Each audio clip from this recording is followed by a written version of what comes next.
Good morning, everyone. I see it's 9 o'clock. Is everyone present, moderator? Hi, this is the moderator. We are waiting for committee member Jeff Huggs. Everyone else is there, and we are done with mic and camera checks. Great, thank you. We'll wait just another minute here.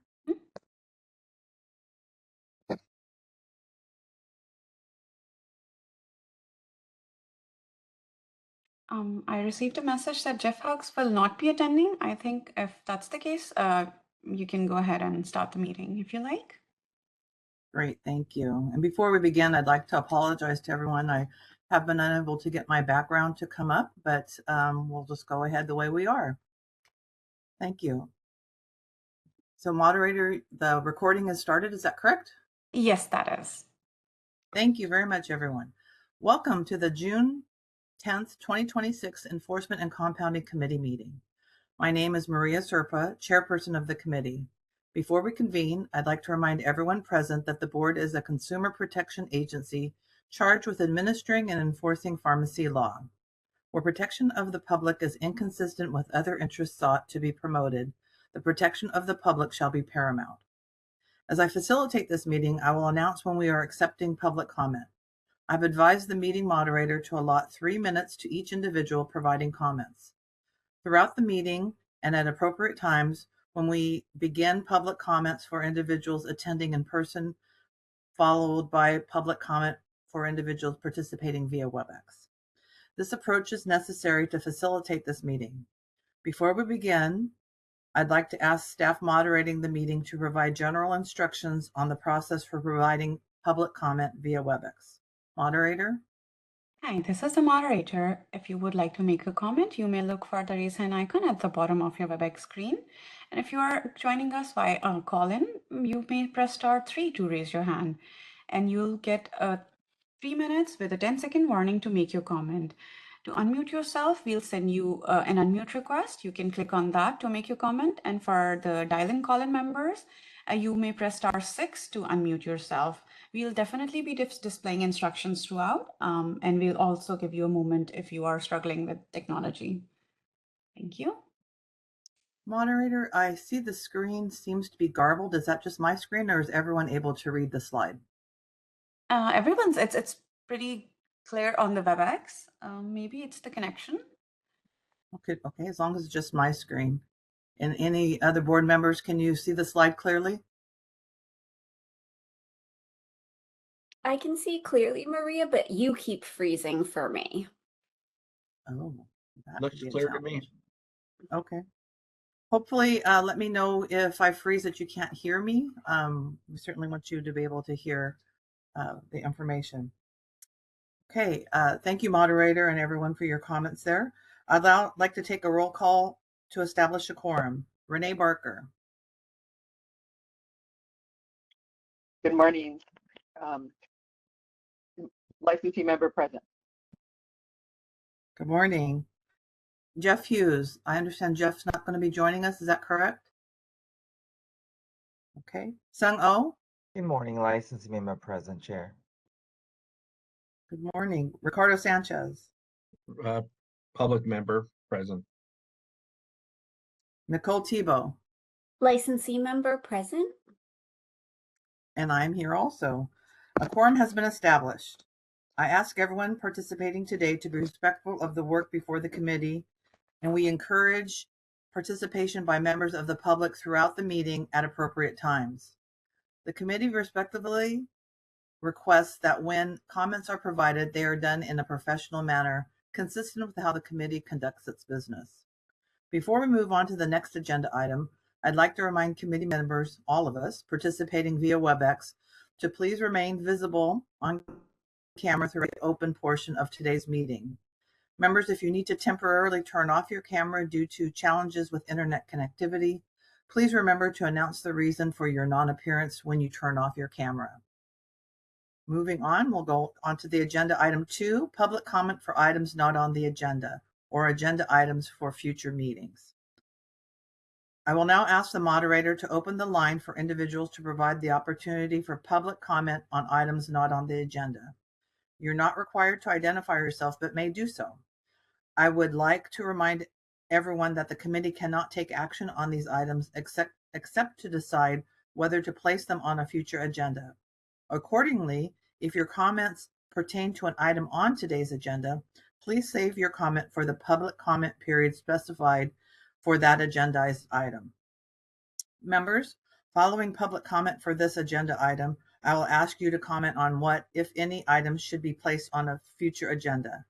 As a reminder, this agenda item is not intended to be a discussion, but rather an opportunity for members of the committee and members of the public to request consideration of an item for future placement on an agenda, at which time discussion will occur. Are there any members of the public in Sacramento? No, there are not. There are not. Okay, so let us know so that I can include them in future public comment if anybody arrives. Okay. So since we have none in Sacramento, moderator, we're ready for public comment via WebEx. Thank you. This is the moderator. If you would like to make a comment, please click on the raise hand icon at the bottom of your WebEx screen.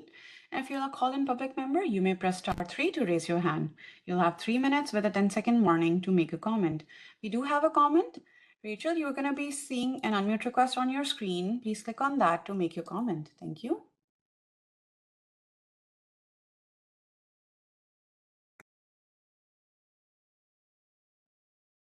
If you are speaking, we still cannot hear you, although I see you are unmuted.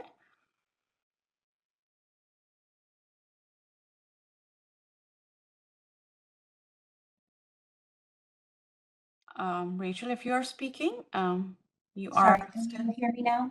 Yes, we can. Please go Sorry ahead. about that. I just wanted to let you know that as a participant, we're not able to see the slides very well either, like Maria had mentioned. They're pretty garbled and blurry. Thank you. Moderator, if it could be just the two of us, but it makes me concerned that some members of the public may not be able to see the screens, but it seems like all the committee members can see them. Actually, it's getting a little bit more clear for me. It's not as garbled, but where do we go from here? Maybe I can make the slides a little bigger and Oh, it's getting better for me. What you just did, did you do something? Yes, okay.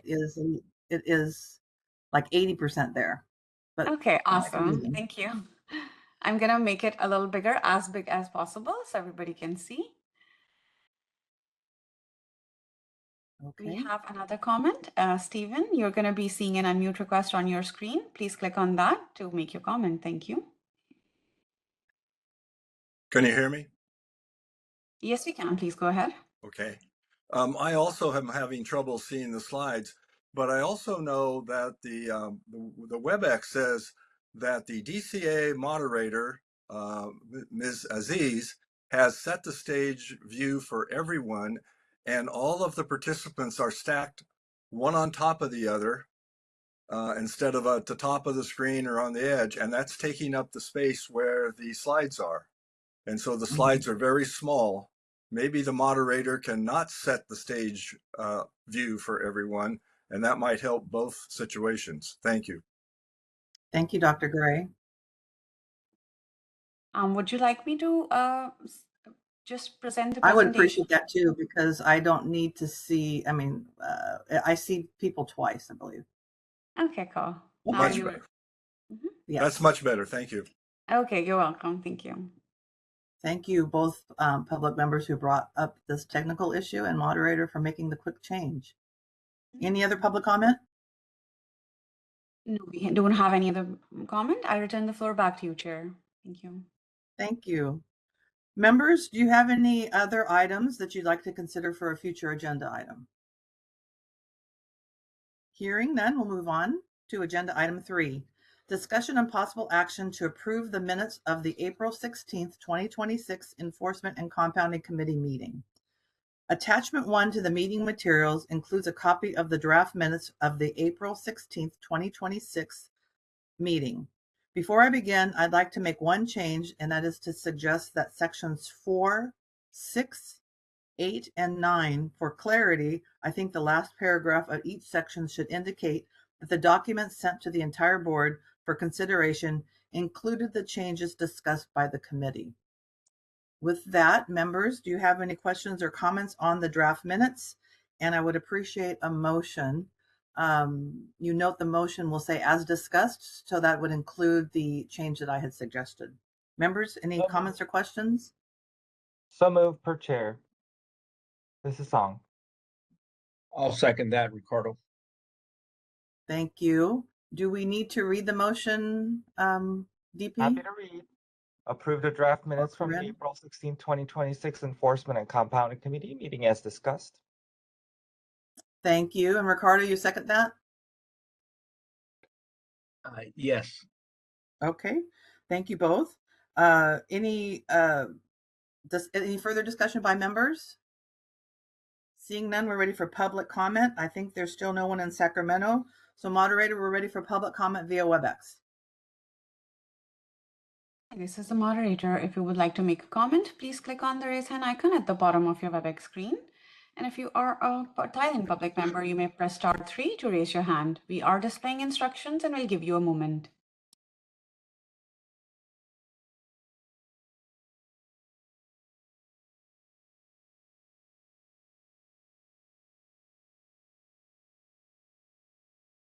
See no comments, I return the floor back to you, Chair. Thank you. Seeing that there were no comments, we're ready for the roll call vote. Renee Barker?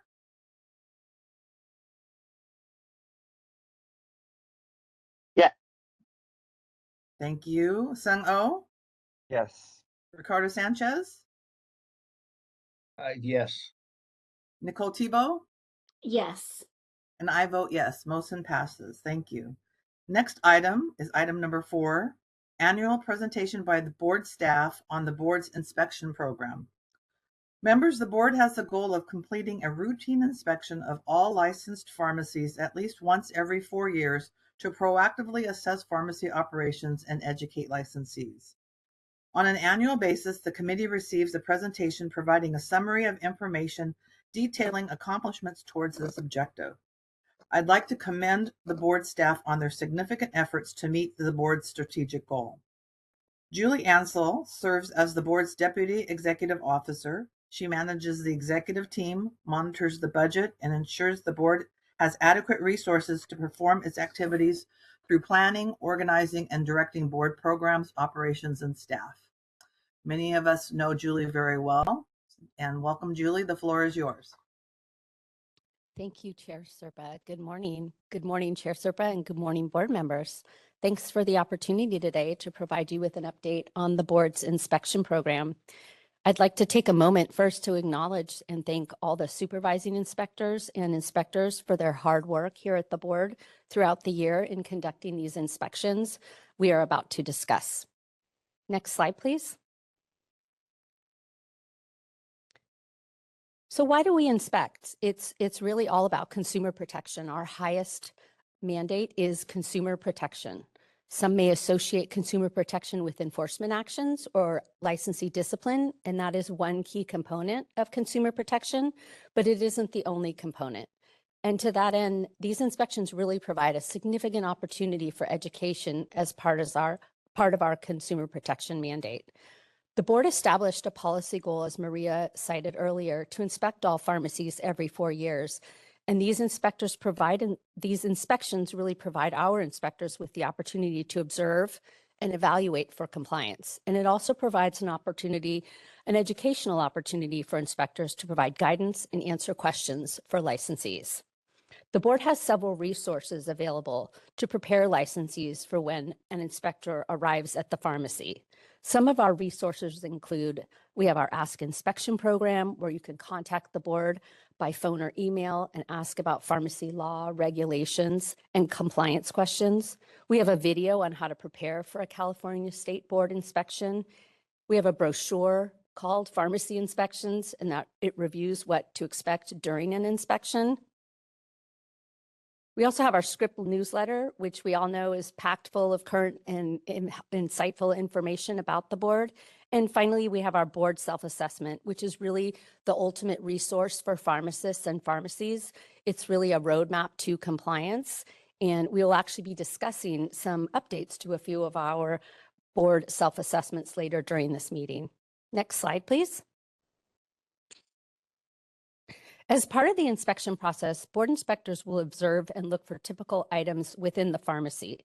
They'll observe to see if consultation is being provided to the patients, looking for the notice to consumer poster, point to your language sign, and see that the pharmacy permit, ensuring that it's posted. They'll also check to see if staffing ratios are being followed and take a look at the will call area. And in general, the board inspector will observe and review what is happening within the pharmacy. Next slide, please. So during an inspection, specific documents are looked at, and inspectors will confirm compliance with various aspects of pharmacy law. They'll look for a current self-assessment signed by the PIC, compliance with cures reporting. Are they enrolled in the board subscriber alert? And has the pharmacy registered with CAMER to report medication errors? The inspector will review policies and procedures and the pharmacy's current quality assurance policy. Next slide, please. So what is inspected during an inspection? Inspectors will assess the physical state of the pharmacy and check items such as the will call area. Is there protected health information visible in the public will call area? Shelving in the pharmacy, looking at expiration dates, possibly expired medication, or there are expired ingredients in the pharmacy or on the shelves, and are the shelves themselves clean? We're looking at the overall pharmacy, the cleanliness. Is it orderly? Is it neat? Or is it cluttered? Again, it's what we're seeing and taking a look at the physical state of the facility. Next slide, please. As I mentioned earlier, inspections really provide an incredible opportunity for education, and the board welcomes questions from licensees during an inspection. And as part of all inspections, there's an expectation that our inspectors will provide helpful and standard educational information to licensees. And typically inspectors will review some current educational topics that we at the board discuss and discuss with the inspectors, and standard topics. They'll vary maybe quarter over quarter or every 6 months, but we do like to educate on standard topics during all our routine inspections on new laws, regs, things that are being implemented, as well as any trends in pharmacy practice. Next slide, please. So here we're going to look at some of our data. This slide provides a 5-year history of the total annual inspections that we've completed as an organization. And for our current fiscal year, you see we've kind of upped our game, and we completed 3,358 inspections as of May 31st. Over the past 5 years, the board has conducted on average approximately 3,000 inspections annually. This number will increase a little bit, this 3,358, because as I stated earlier, this data is only through May. It's just the 11 months. We have one more month of reporting that we will be able to provide. What I would want to say is going back to, we have conducted, if you look at these numbers, we have conducted over 15% more from 5 years ago to now. And so I think that that is a pretty significant increase, given that we haven't, really changed up our resources here at the board. So really proud of our staff. Next slide, please. So with this slide, we broke down inspections by visit type. Inspectors may be prompted to inspect a pharmacy for a few reasons. They might be there for a routine inspection. It might be triggered by a complaint. We might be there because the pharmacy or a staff member at the pharmacy may be on probation, a licensee, or an inspector may be visiting the pharmacy for an annual compounding renewal inspection. And as you can see, most boards inspections are completed in pharmacy. That's our largest site licensing program. Sterile compounding pharmacies require mandated renewal inspections, and those account for approximately 25% of our overall total inspections. Next slide, please. This slide continues to break down other inspections by visit type. You can see we do complete quite a few of those automated drug delivery system inspections. We have 241. And then there's a handful of other types of inspections that have conducted by board inspectors. And again, our total was, we were able to complete over 3,300 inspections as of May 31st, 2026. Next slide, please. So when it comes to routine inspections, the board has a policy goal to conduct a routine in every pharmacy once every 4 years. So this slide shows that the board conducted over 1,846 routine inspections this fiscal year as of May 31st. And that's representing about 32% of all of our licensed pharmacies, meaning that a third of each pharmacy in the state received a routine inspection. And of the, excuse me, 1,800 routine inspections, 1,500 of those were true routine inspections where they were assigned, and meaning that the inspector just visited the location for the sole purpose of conducting a routine inspection of the pharmacy. And then another 345 routine inspections were conducted where the inspector was there for a probation visit, a complaint investigation, or a compounding renewal. Next slide, please. This slide breaks down the outcome of the routine inspections we conducted during the fiscal year. And so of those 1,500 routines, approximately 55% of them, the outcome had no violation. Another 42%, or 628, were issued corrections, and 3% received written notices as an outcome. Some pharmacies may receive both corrections and written notices during one inspection visit. And here we see routines next conducted during a complaint visit and the outcome of the inspection. Approximately 50% of those routines during a complaint visit conducted received no violations, 40% received corrections, and then another 25, give or take 10%, received written notices. And again, one pharmacy can have received can receive both corrections and both a written notice during the same visit. Next slide, please. Thank you. So continuing just to look at the outcomes for these different types of routines. These are outcomes for probation visits. Here we see 36 out of those 55 probation routine inspections received no violations, and then another 18 out of the 55 received corrections. For compounding, we go out and we do renewal inspections, but our goal is every 4 years on a PHY, on a pharmacy, we will also do a secondary inspection, a routine inspection of the pharmacy itself. So we are there to do two very different inspections. And this information showed that we conducted 80 of those. 80 pharmacies received a routine where they had an affiliated LSC license. 6 of those pharmacies were issued, excuse me, I'm getting confused.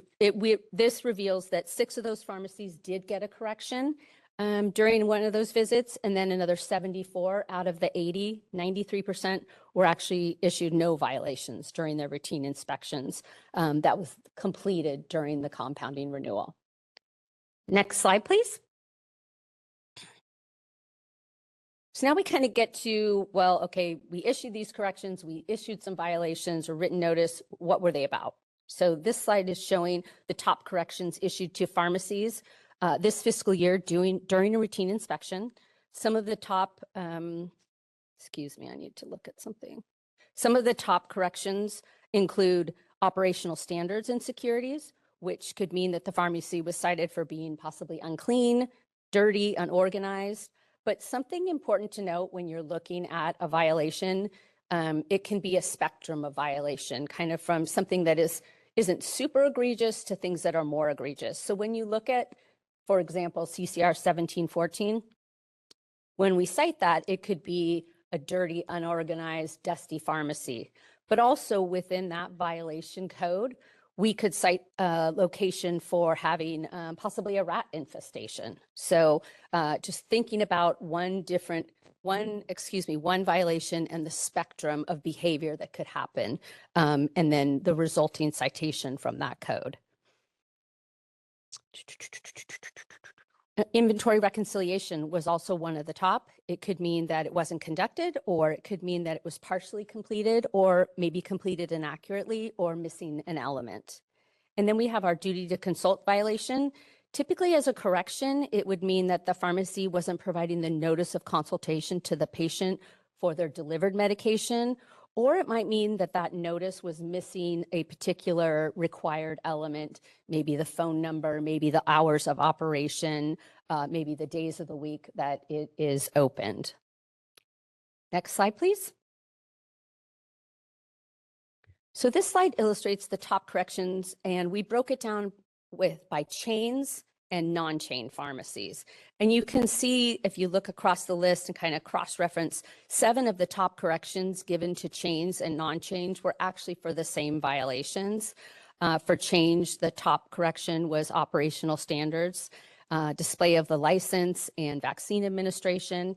And then for non-change, the top corrections were inventory reconciliation, operational standards, and patient-centered labels. And with patient-centered labels, it's typically missing a required element and given as a correction because it's something that we can, pretty much easily be corrected and they can be educated on.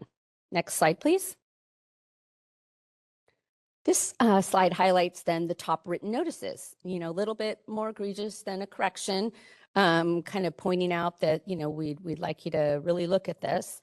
This slide highlights the top written notices issued to pharmacies during a routine inspection. Top 3 written notices are also the same top 3 corrections that were on 2 slides ago. So just kind of comparing those two and what we're seeing, right? Same violations we're seeing. The top 3 for written notices are the same as what we were seeing for corrections. Next slide, please. So this slide further breaks down the top written notices, and then again, we separate them by chains and non-chains. Consultation being the top one for chains and inventory reconciliation being the top for non-chains.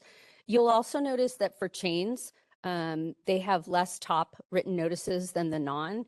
And for chains, what you're seeing 4 of the top violations where we see the most repetition, right? And during a routine inspection for non-chains, we reported the 10.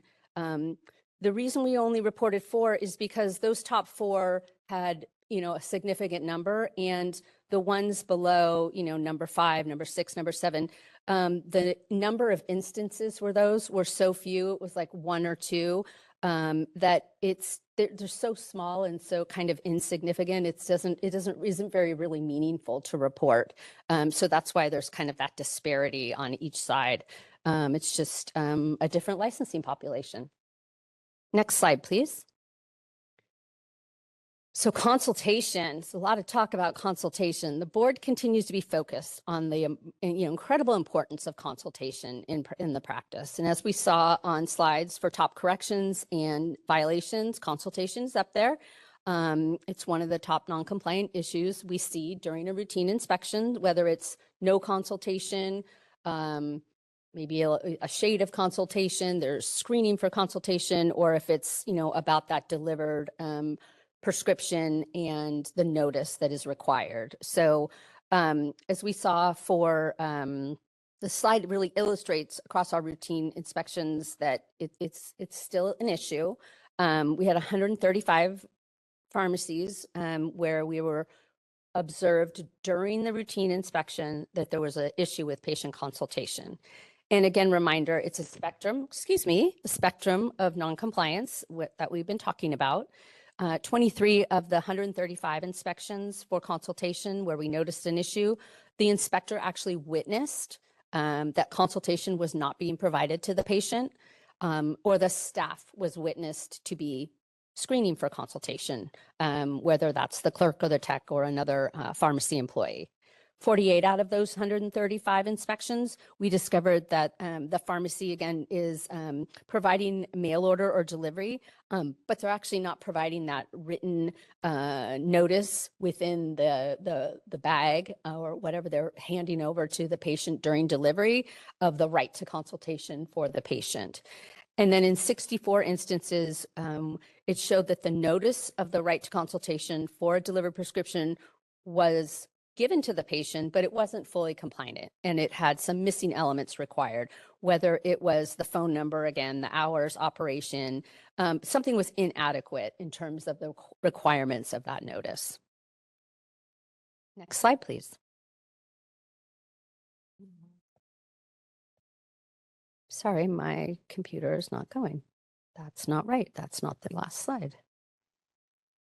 So in summary, through the real dedication of our inspectors and our entire organization, we've gotten pretty good at inspecting and being able to assign these routines and get them done. We did a really good job. I think last year we completed, I'm guessing, around 1,500, right, inspections that were routine, and this year we were able to do over 1,800. So we are meeting that goal. And being able to conduct a routine for each pharmacy licensed more than 4 years. And then I'll note, just interestingly enough, 4 or 5 years ago, as we went back in the data and we were starting to work on this to get to this goal, we were just over 50% of the pharmacies at the end of the fiscal having had that routine inspection conducted. So you can just see the significant progress that we've made. It just highlights the hard work of individuals, I believe, here at the board and in reaching this goal. So very proud of everybody. I'd like to thank you for your time and your attention today. And I will turn the meeting back over to Chair Serpa. Thank you so much.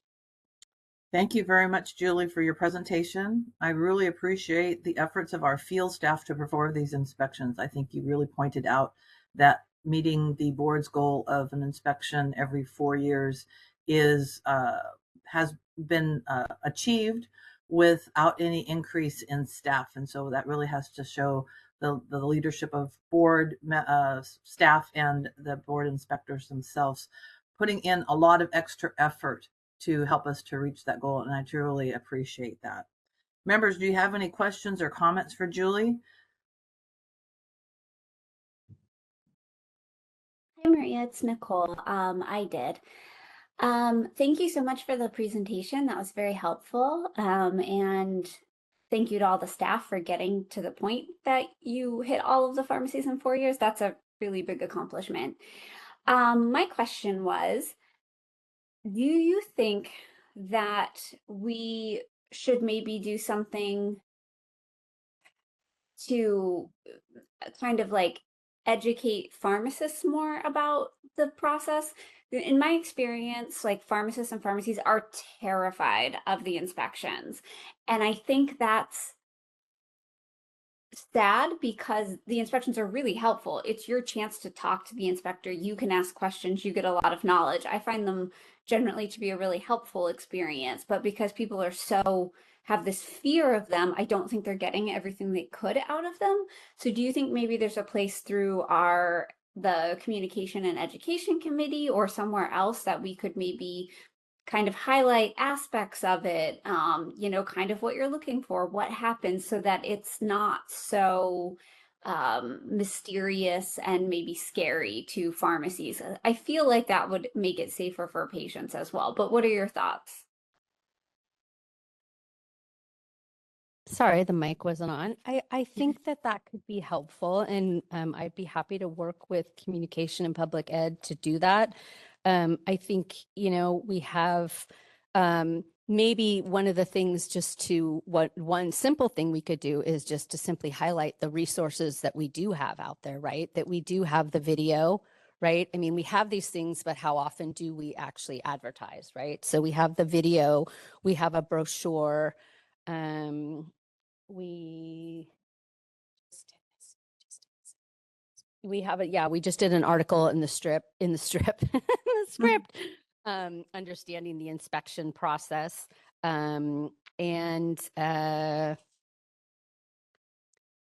We do, we have the video. I don't know if you want to do the video during a meeting, a meeting, or do a presentation on that. I mean, we have it. We have really good inspectors that provide that, what to expect during an inspection. We could absolutely do that during a meeting.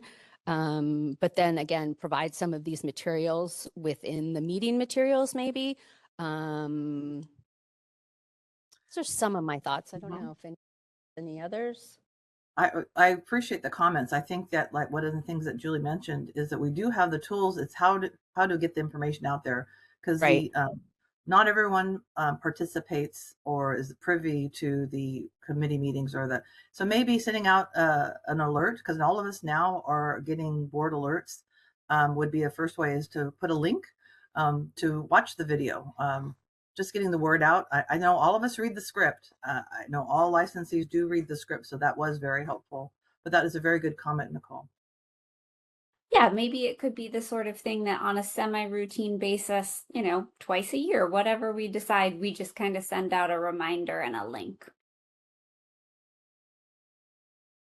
And I believe you're the chair of public education. Is that correct? I Did you want am, to and add that to your committee also, or is that enough of a next step? I will add it to our committee. We're meeting this afternoon, so I'll raise it as a topic. Thank you. Great. Thank you for the question. Thank you. And members, any other comments or questions for Julie? Hi, this is Renee. I just wanted to say thank you for the presentation and for all the statistics. I think, you can just review and review, kind of getting some takeaways. But yeah, so just thank you for the coordination and planning that it takes to get these done. I know it can't be easy, and I think I wanted to see if we could extrapolate a little bit on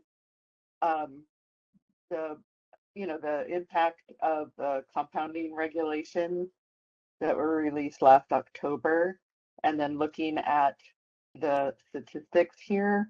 I don't know if you can speak to anything about that. I know there was really a concern during the public meetings that that this was going to close, the regulations would close down a lot of pharmacies or have dramatic effects on pharmacies. But I'm looking at this, I'm not seeing, of course, these are, kind of, some of the statistics are really like administrative cases and outcomes for, like revocation and that sort of thing. So that's always going to be a small subset. But when I look at each category, sterile compounding is 0, 0, 0. And I think the biggest concern was for the sterile compounding regulations. So just wondering how, what was the inspection outlook overall for the implementation? I know it was going to be kind of a, like an education as people moved closer to compliance. Anyway, just wondering if you can speak to that, and with the inspectors, what's the next steps? It just looks like there weren't like an increase in. I mean, I do see under cases under investigation, and it just says compounding, so that's going to be very, very broad. And there's, I suppose there's always some, but I do see that it goes up some. So just wondering if you can speak to that at all. This is Anne. Sorry if it's okay that I jump in. So some of what you're asking, Dr. Barker, I might be covering in the next presentation. So thanks for setting the table, getting us set up for that. But happy to provide some additional information specifically related to sterile compounding, like getting a little more granular there, and we can definitely provide information at a future meeting, getting a little bit more granular. But I think in the next presentation, you'll probably see, some of the outcomes of investigations that have been conducted, and where you can see the board really leaning into where appropriate, right? Not every investigation is appropriate, but leaning into opportunities to resolve matters through education as opposed to other types of outcomes. So we'll show some data in the next presentation that might get to some of that as well. Again, high level, and we can get more granular if you'd like. Yeah, thank you, Executive Officer Anne, for that. But yeah, thank you. And I do want to follow up with like Nicole's thought, which I agree that, having possibly some education and I'm also on that committee and I'm also in the meeting this afternoon. Even to consider that since inspections essentially will affect every licensed pharmacist in some rate, if they work in a setting that's licensed, I guess I should say. I'm sure there's lots of caveats here, but that it could possibly even be a CE. So that, could even be more attractive. But I would also add just what Anne said at the very end, which is the like kind of that cooperative guidance aspect, because they don't, I've been doing a lot of us been involved in inspections for 30 plus years, and so they vary. Inspections may vary. So I think sometimes people are coming from maybe one thing that happened one time, but to know like what the focus is for the board of the inspectors of cooperation and teaching and helping people to meet the guidance, when possible. So anyway, so yeah, we'll add that to this afternoon. Great, thank you. Members, any other comments? I'm looking at President. Yeah, Maria, Oh, I just wanted to acknowledge the staff and all the work that they do. They make it look so good on this board. There's a lot of work that goes on behind the scenes, and I just wanted to acknowledge them. And I really appreciate everything they put together for us. And every time I have a question or I refer someone over with Julie, and they have the answers. They're always very professional, and it's not. I just wanted to acknowledge them, and I'm very appreciative. thank you. Well, I mean, I'm just gonna jump in. I was gonna try to stay quiet because I always talk a No. lot, but I just, obviously I would not be able to go on with this day without sharing how much we appreciate all of you and all the work you guys do. I know it's so obvious, so I didn't want to say that, but now everybody said it, so I'm gonna say it. Thank you, Anne and Julie. I know that 4 years was such a audacious goal, because when Maria started and when Ricardo and all of us back in like 2020 was like, there were so many pharmacies who hasn't been inspected for 7 years, and some of them like 10 years, some crazy numbers. And now every pharmacy in California has been inspected for the last 4 years, which is such a great accomplishment. And thank you all for all you do. I appreciate it so much. Great, thank you, everyone. I think we're ready for public comment, but before we begin, I'd like to remind everyone that public comment is not a question and answer session, but rather an opportunity to provide comments on the presentation. Julie, you're under no obligation to answer any questions. In addition, as a reminder to commenters, please refrain from making any comments on any specific inspections or investigations to avoid any potential ex parte communications. I believe there's still no one in Sacramento. Is that correct? That's correct. Great. Moderator, we're ready for public comment for individuals participating via WebEx. Hi, this is the moderator. We do have a comment. Ms. Johnson, you're going to be seeing an unmute request on your screen. Please click on that to make your comment. We have sent you an unmute request. Please click on. Hi. Yeah, please go ahead. Hello, this is Pharmacy Technician 106559, Ms. Chasney Johnson. Thank you for presenting this topic, Ms. McFall. It gave pharmacy personnel a more in-depth idea on what it takes and things being inspected. 2 topics I would like to be considered or reviewed by the California State Board of Pharmacy are designated break area space and time, and the second is funding spent on events or pharmacy week. Pharmacy work requires continuous high-level focus and Uninviting, cold, or highly stressful break room discourages staff from taking necessary pauses, leading directly to higher error rates, medication accidents, and burnout. By observing and discussing this space, inspectors can gauge the company's commitment to employee well-being and identify whether toxic work environments or productivity quotas are pushing staff to their limits. For my second suggestion, government contractors and large corporate entities have strict internal policies for food and entertainment. Auditing catering bills prevent overspending and ensures adherence to protect project budgets. Meals and entertainment are frequent targets for fraud or exaggerated write-offs. Auditors look for personal meals being falsely classified as business functions.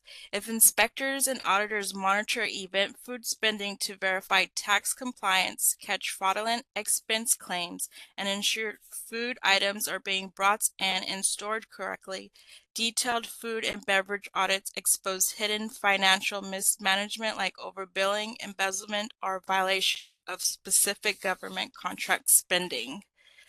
I wanted to also make a comment on Miss Nicole's comment about having anxiety for the inspections. I think navigating a regulatory visit requires clear organization and focus. Considering strategies like keeping calm during a pharmacy inspection protects your business and staff.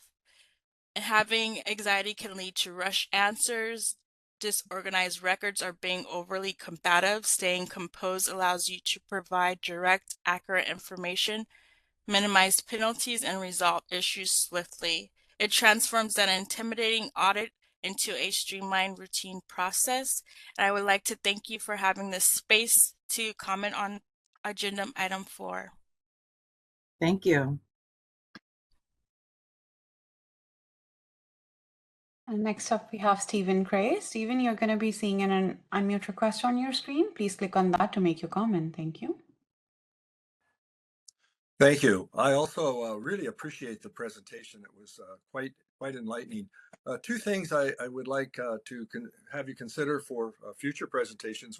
One is I have been in a lot of pharmacies where the public poster is simply placed in a place or a way that is unreadable. That public poster is very nice looking. I know a lot of time was spent on it, but the print is very, very small. And I have cataracts, so I have lenses, and I have 20/15 vision, and often you cannot read it, even when standing at the counter. In some pharmacies, it's placed behind the counter at a 90-degree angle to the facing public, and it's just simply unreadable. And when you ask people if they noticed it, they just say no. So that's about something. Something else, some pharmacies are treating curbside pickup as though the patient was in person in the pharmacy. In other words, they're not treating it as a delivery, and they're not including in the materials the notice about consultation. Some pharmacy organizations have gone to really encouraging delivery, mail delivery, etc., but also encouraging curbside pickup as a way of avoiding the expense and time consumed in patient consultation. So I suggest that when the inspector's out there, they take a look at what is being provided to the patient during a curbside pickup. COVID increased the amount of curbside pickup for many organizations, and sometimes for good reason. The patient is not exposing other patients in the facility or getting exposed to other patients in the facility. There's reasons, good reasons and not so good reasons for it. But those are two suggestions the board may want to discuss. Thank you. Thank you for your comments.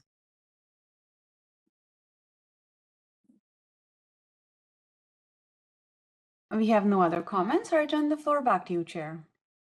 Thank you. Members, with that, do you have any additional comments before we move on to the next agenda item? Okay. Julie, again, thank you for your wonderful presentation and informative information. The next agenda item 5 is the annual presentation by board staff on the board's citation program.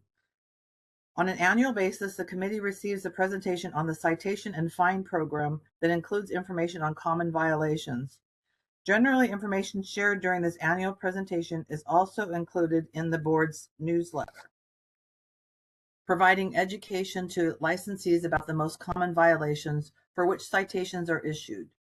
Ann Sodergren is the board's executive officer and well known to the public. Ann, the floor is yours. Good morning. Thank you for the opportunity. So as I start the presentation today, right, there's a theme between Julie's presentation and mine, right? One of the takeaways is there's a spectrum when we talk about violations. So just be mindful, as we're talking through some of the data that I'm going to be presenting, some of it may also have appeared in the prior presentation. And so you might be questioning, well, why is this violation, an order of correction in one instance and in another result of a violation? That's in part because there is a spectrum of the violation, but then also you're taking into account lots of other things. And we're going to kind of talk that through, but just wanted to kind of set the table a little bit there. So depending on the nature and severity of violations, those outcomes from an investigation can range, from education to issuance of a letter of admonishment to a citation and fine, all of which are non-disciplinary.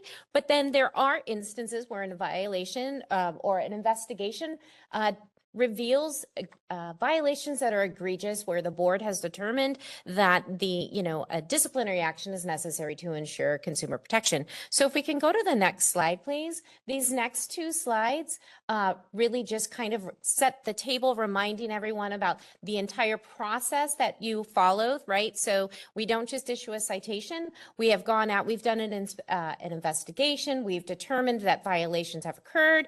We have, interacted with the licensee, and then, reviewed the investigation, gone through, several layers of review. And then based on the findings, then we determine what the appropriate outcome could be. So these two slides, if we can go to the next one, again, kind of underscore the process that's gone through to get to the place where we have determined that a citation is issued. And then as this slide demonstrates, there are built into the citation process then appeal rights for individuals. So let's go ahead and go to the next slide, please. So having gone over kind of like that 50,000 foot view, if you will, just want to highlight this slide really talks about the different authorities under which the board can rely on to issue citations. So there's a number of them, some of which are more general authority, and then some of these authorities that are more specific in nature, targeting specific kinds of actions or repeat violations. Next slide, please. And then this slide really kind of talks about our different fine authority amounts, if that makes sense. So general authority, it's about $5,000 per investigation. But then there are other instances where the board has the ability to assess fines that are higher than that $5,000 per investigation. So the arrow is just highlighting the most recent change in our authority, where through the board's sunset, it secured authority to assess higher fines for mail order pharmacies that are defined in the statute for up to $100,000 for repeat violations. So just highlighting, that's kind of the new element from last year's presentation. Just really quickly, we have not issued any fines pursuant to those new authorities at this point. Next slide, please. So I talked about the fact that not every investigation violation is the same. And so when we are determining, whether or not to issue a fine and, what the appropriate outcome could be and how we assess that, because this is a staff function, not a board function, the board then conveys its policy and gives direction to board staff on the factors that we should be considering when determining what that outcome should be. And so you'll notice in here, right, history of previous violations is an example. And so when I was talking at the very beginning, these are the kinds of things that we are going to be evaluating in its totality, in addition to what the findings are, to really determine what the appropriate outcome should be. Next slide, please. So I talked and showed the complaint citation process fine, and that there's various outcomes, right? Ranging from insufficient evidence or no violation to referral to the Office of the Attorney General.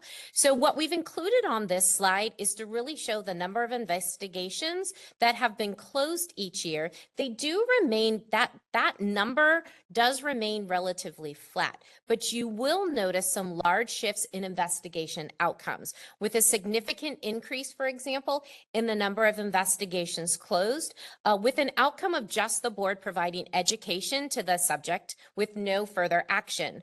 I'm highlighting this because it does again underscore the board's commitment to providing education to address some identified violations of pharmacy law. Of course, just want to note that, that's not appropriate in all cases. So you are going to see that there's lots of other outcomes as well. We're really making this determination based on several factors, including the egregiousness of the violation. Next slide, please.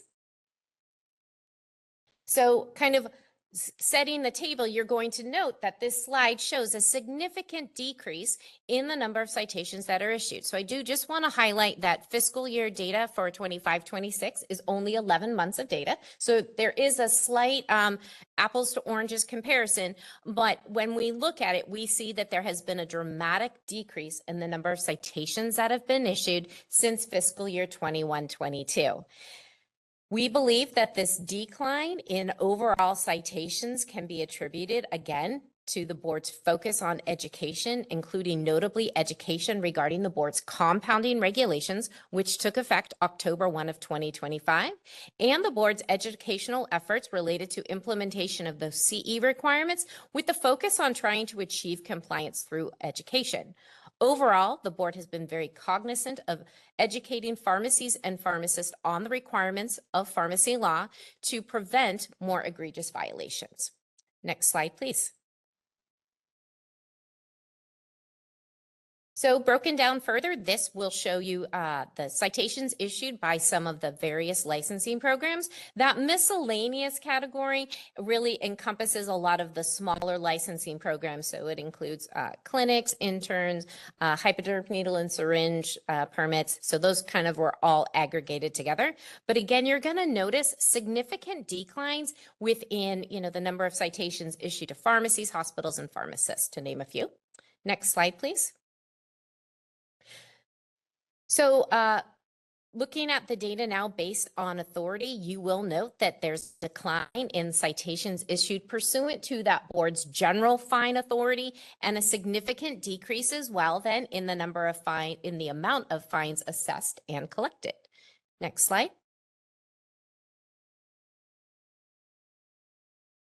You'll also notice this slide displays our authority to issue under higher fine authorities. So for chain community pharmacies, 2 separate provisions, and then for unlicensed activity. Fiscal year 21-22, I just want to highlight that the authority for the high fines really took effect in that fiscal year. So there were very few to meet the threshold.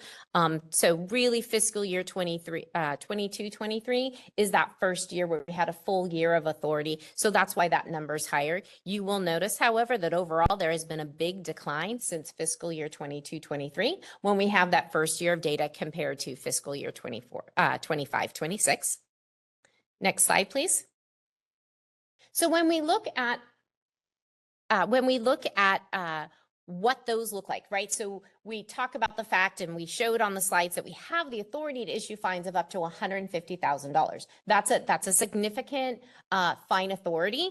But you'll notice, and what this slide really underscores, is that although the board has the authority to issue fines of up to $150,000, the board has used that tool once, right? So we are very judicious in when we use that. So this really does demonstrate that the vast majority of high fines where we have high fine authority, it really is falling between, the up to $10,000 and then, $15,000 as the next highest in terms of frequency, where we are leveraging our authority to issue those higher fines. Next slide, please.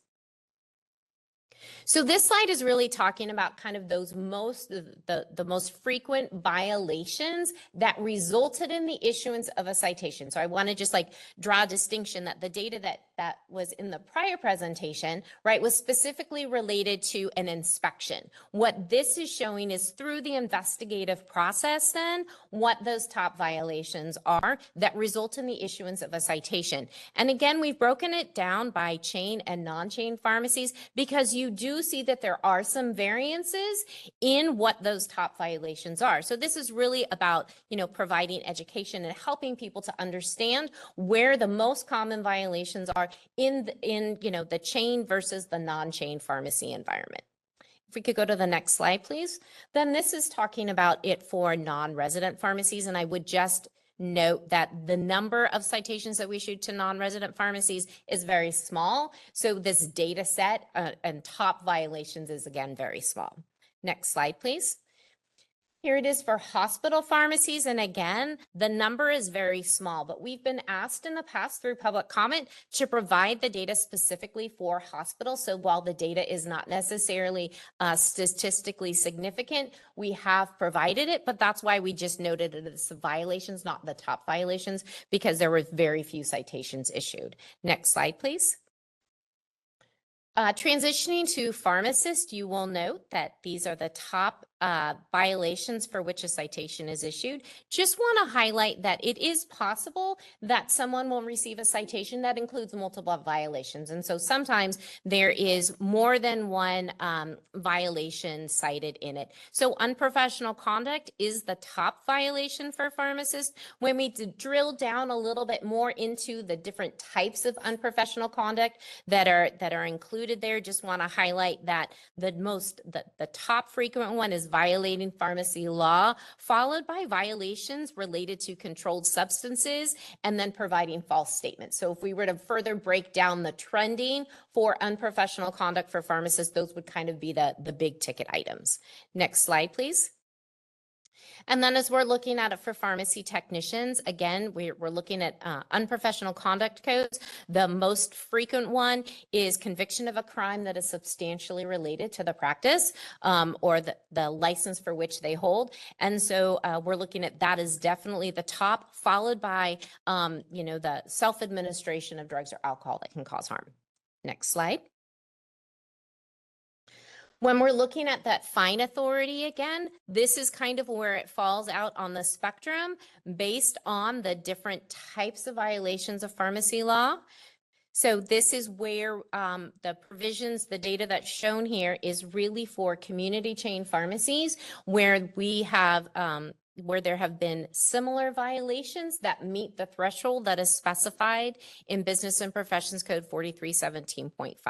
And again, we have the authority to issue a fine of up to $100,000. And you will note from here that the board does not automatically go to $100,000. These are the average fine amounts for the various types of violations that are specified.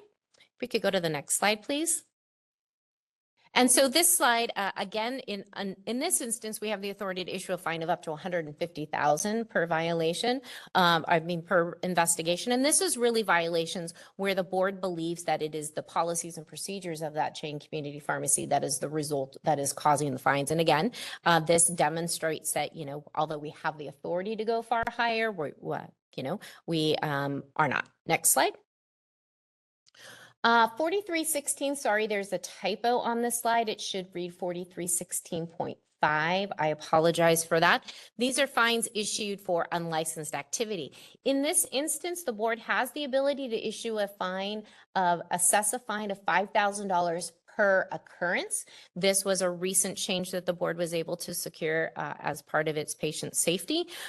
You will note, however, that we do not go to that high fine authority very often, but we do have the ability to assess a fine where it equates to $5,000 per occurrence. So in the instance of of someone doing unlicensed activity, that could be every sale or every purchase that occurs. So again, demonstrating that although we have significant authority and could go much higher, generally we don't.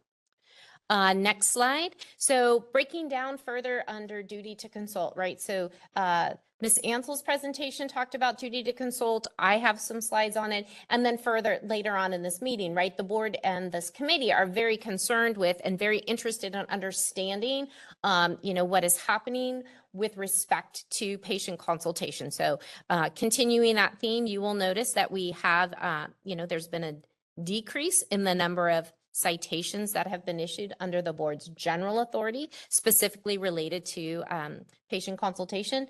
And Ms. Ansel talked, very articulately about a lot of like the trends that we're seeing there, and where, sometimes we're trying to facilitate and secure compliance through education.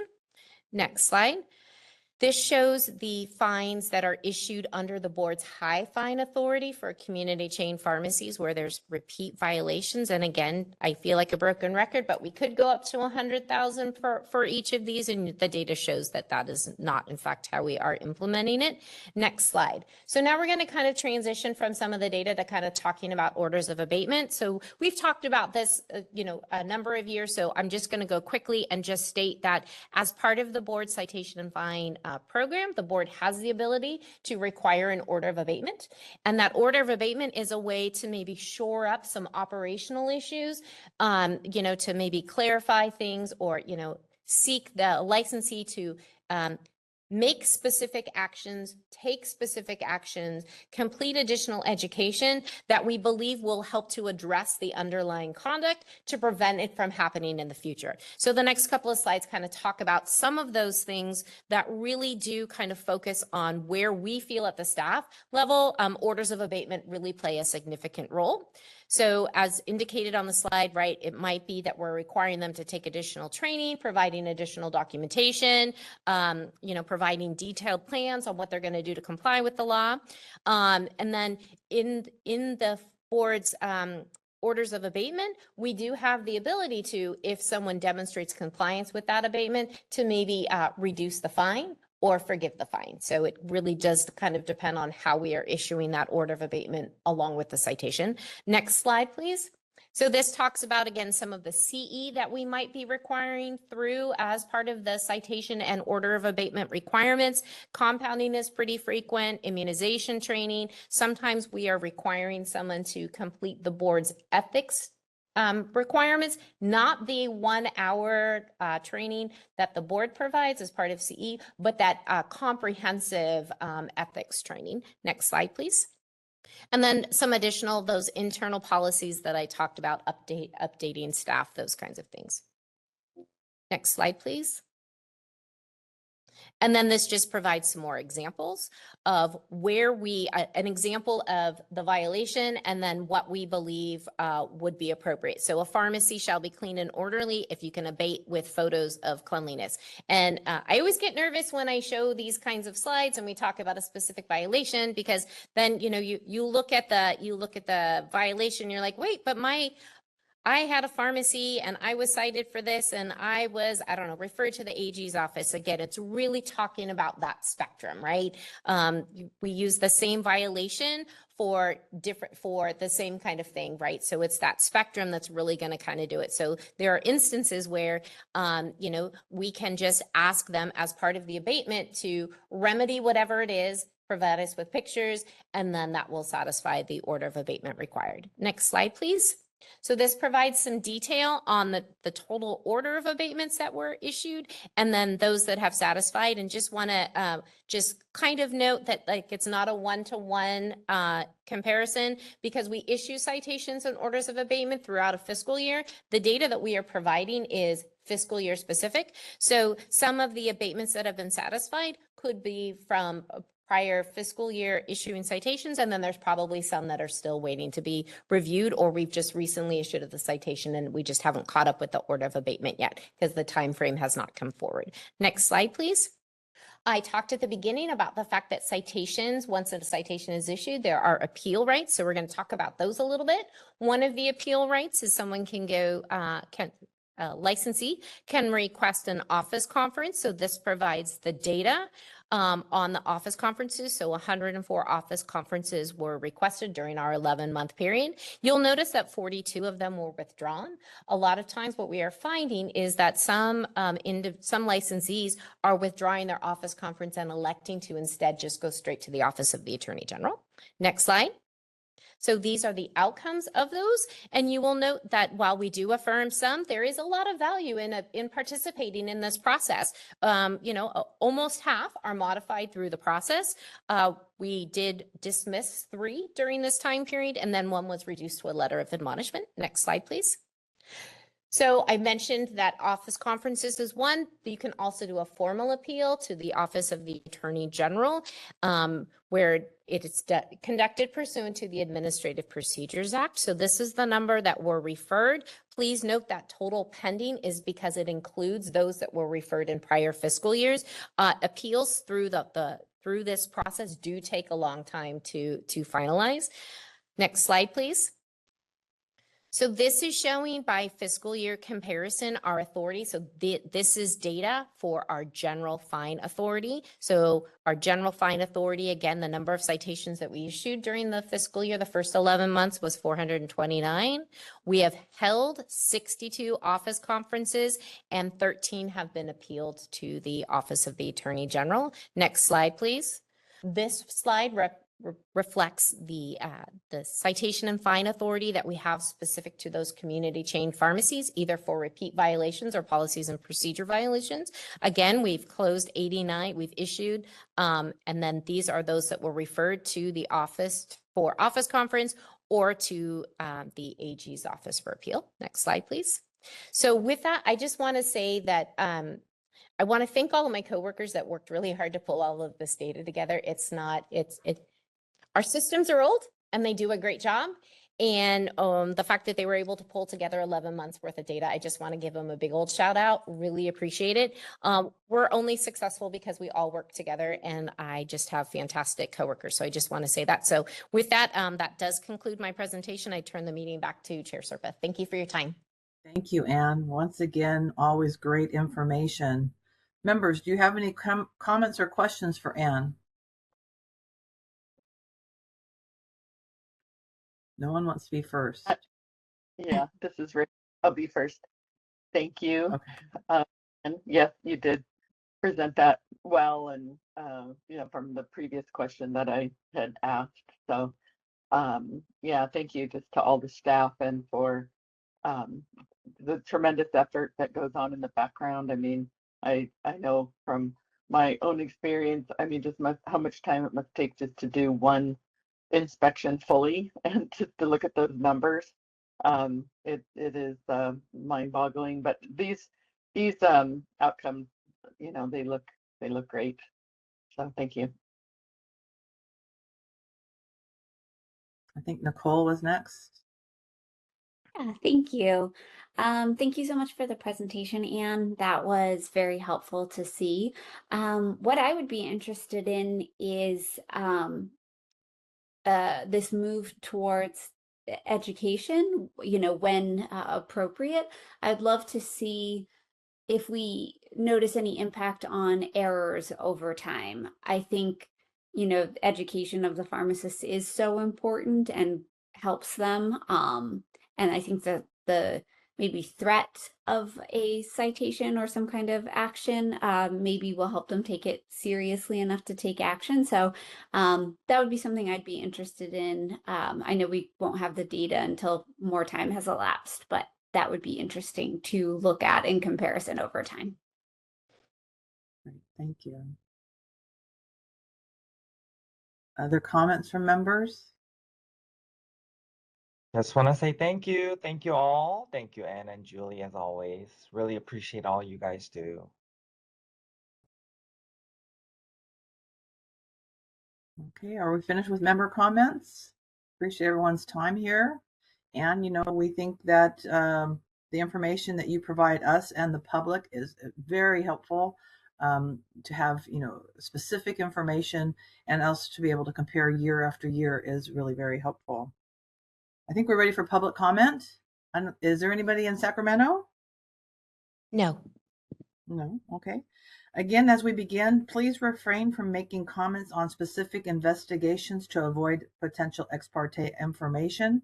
I know that we will have comments via WebEx, and so moderator, we're ready for comments via WebEx. This is the moderator. If you would like to make a comment, please click on the raise hand icon at the bottom of your WebEx screen. And if you're a dial-in public member, you may press *3 to raise your hand. Stephen, you're going to see an unmute request on your screen. Please click on that to make your comment. Thank you. Thank you again for the opportunity. Excellent report, and it does show some very interesting trends going back, several years.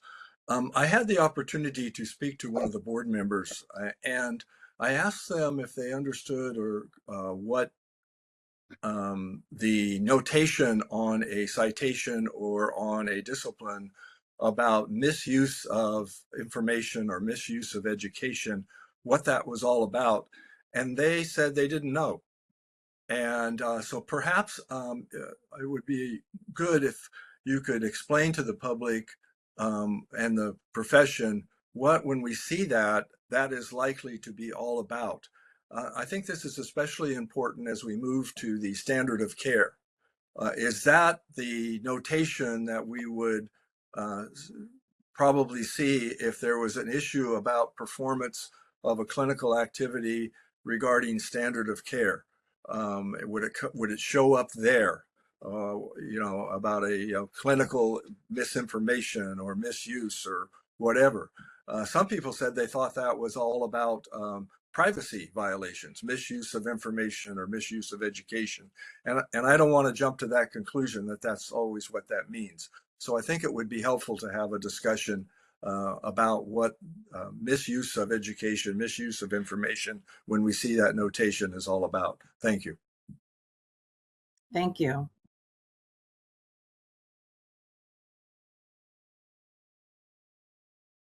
We have no other comments. I turn the floor back to you, Chair. Thank you. Anne, I'm not sure if you wanted to respond to the comment or not. I can't see you, I'm sorry. But we can move on. Members, do you have any questions or comments before we move on to the next agenda item? Okay, thank you, Anne, again for the wonderful presentation. I think that it provides a lot of information to us and to the regulated public.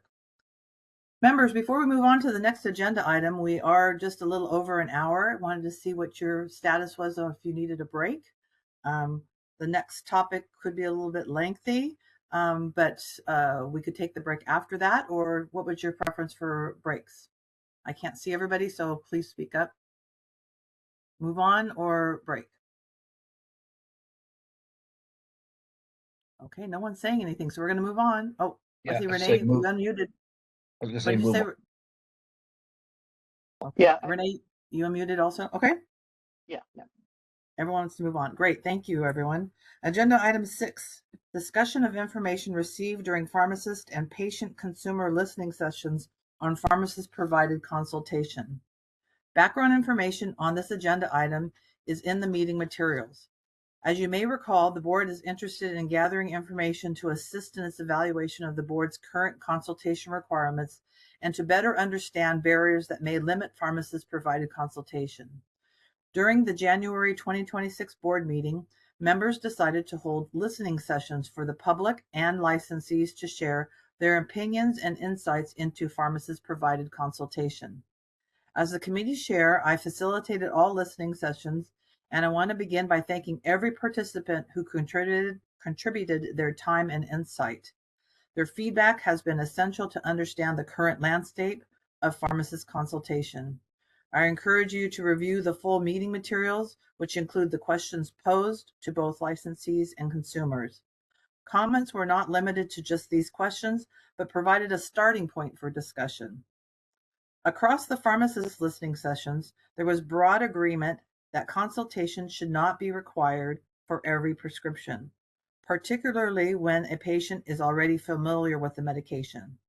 However, pharmacists strongly emphasize that consultation remains essential in specific circumstances, including new therapies, changes in dosage or instructions, high risk or specialty medications, and medications with critical storage or handling requirements.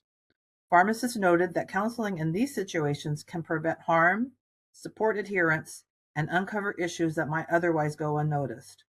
They supported allowing patients to decline counseling when appropriate, while preserving the pharmacist's professional judgment to require consultation when clinically necessary. Consultation is currently being delivered through various channels, including in person at pickup, proactively by phone for high risk medications, through printed materials, through follow up calls after hospital discharge. Pharmacists agreed that consultation should be documented, noting that documentation demonstrates the pharmacist's value and provides clear evidence of counseling occurring. Participants also highlighted the role of technology, expressing strong support for systems that more accurately distinguish true new prescriptions from routine renewals, automatically flagging high-risk prescriptions, high-risk medications, and expand digital information options for patients. Examples included secure text messaging, video or text-based counseling, QR codes on prescription bottles linking to educational content, and app-based consultation using secure login or facial recognition.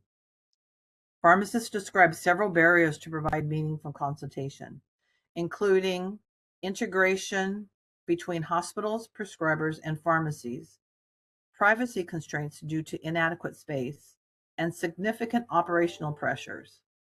Understaffing, heavy workloads, and long lines and phone system challenges, along with language barrier and employer or financial pressures, were cited repeatedly as obstacles.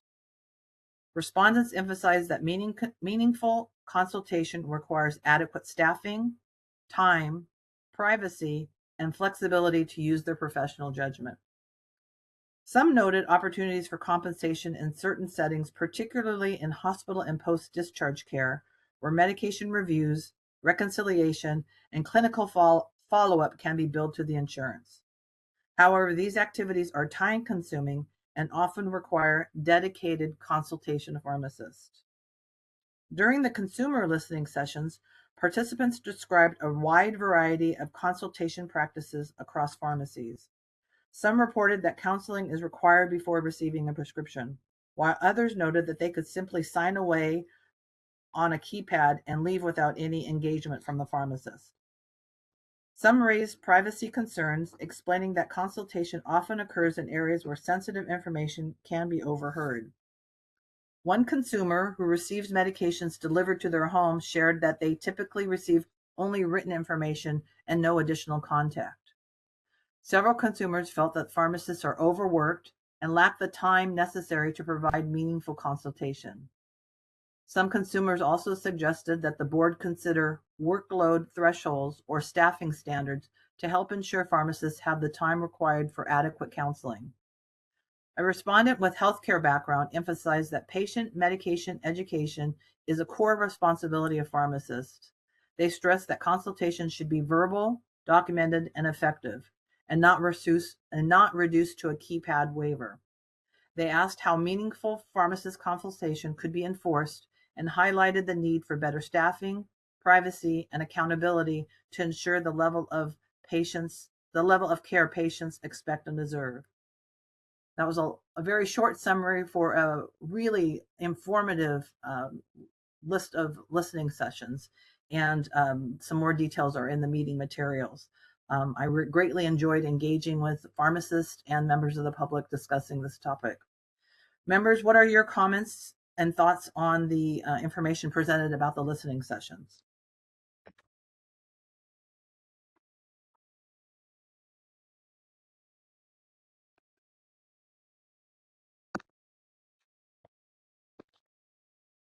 Hi, Chair Serpa. May I speak?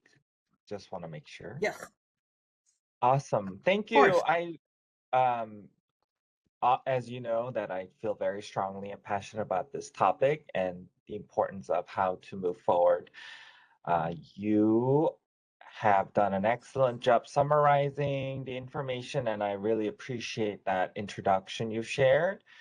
And thank you so much to you and your staff and our staff for attending all those listening sessions. I attended as many as I could and listen on as well. I know you've had, I think, 5 or 6 sessions. So thank you. I know it's a lot of time and effort.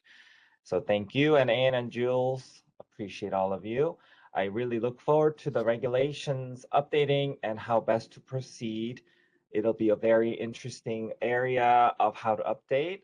And I think as we proceed, some thoughts that come to my mind. One is the licensing committee is looking forward to evaluating some different business models and how certain regulations apply to certain business models.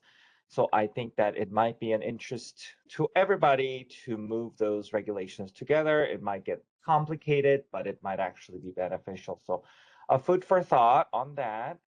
As I said before in the meeting, I think that it is really important for us to, for specifically talking about this regulation 1707.2, I think it would be very important as we move forward to explicitly allow proactive regulations, and that should be explicitly allowed. I think that'll be very important. I do also think that we need to be mindful of current language requiring 6 days a week for small independent pharmacies. I think those 6 days a week should only apply to large mass scale mail order pharmacies, because I think there may be an unintended consequences of people not being able to get the mails from small independent pharmacies just because of the need for manpower to be available 6 days a week, 40 hours a week. So I think that might be causing unintended consequences. I think that there's some, depending on the business model discussion at the licensing committee and at the full board, I'm sure there will be some businesses that we would be happy to exempt them from this current requirement. Again, I think it's important that it is explicit, so that it is clear. And I think that would just be more simple and easy for a regulated public to follow. As you said in the introduction, I think technology, as crazy and scary as that sound, without letting us be taken over by artificial intelligence, how can we leverage so that we focus on what we think is actually important and critical with pharmacist judgment and the importance of focusing on high-risk medications, because of such, the way things are in pharmacy currently, they're so overburdened with over information, and sometimes we miss the things that are critical. We don't get to slow down because we are just so, I mean, simply put, it's crazy out there. I think there is an opportunity for us to allow people to focus on what is high risk. And so I know I'm talking a lot. There's a lot of information. Obviously, this is a topic that we're going to be discussing for a long time. And lastly, I'm hoping that there is a way for us to also explicitly allow a pharmacy to determine certain services that they perform.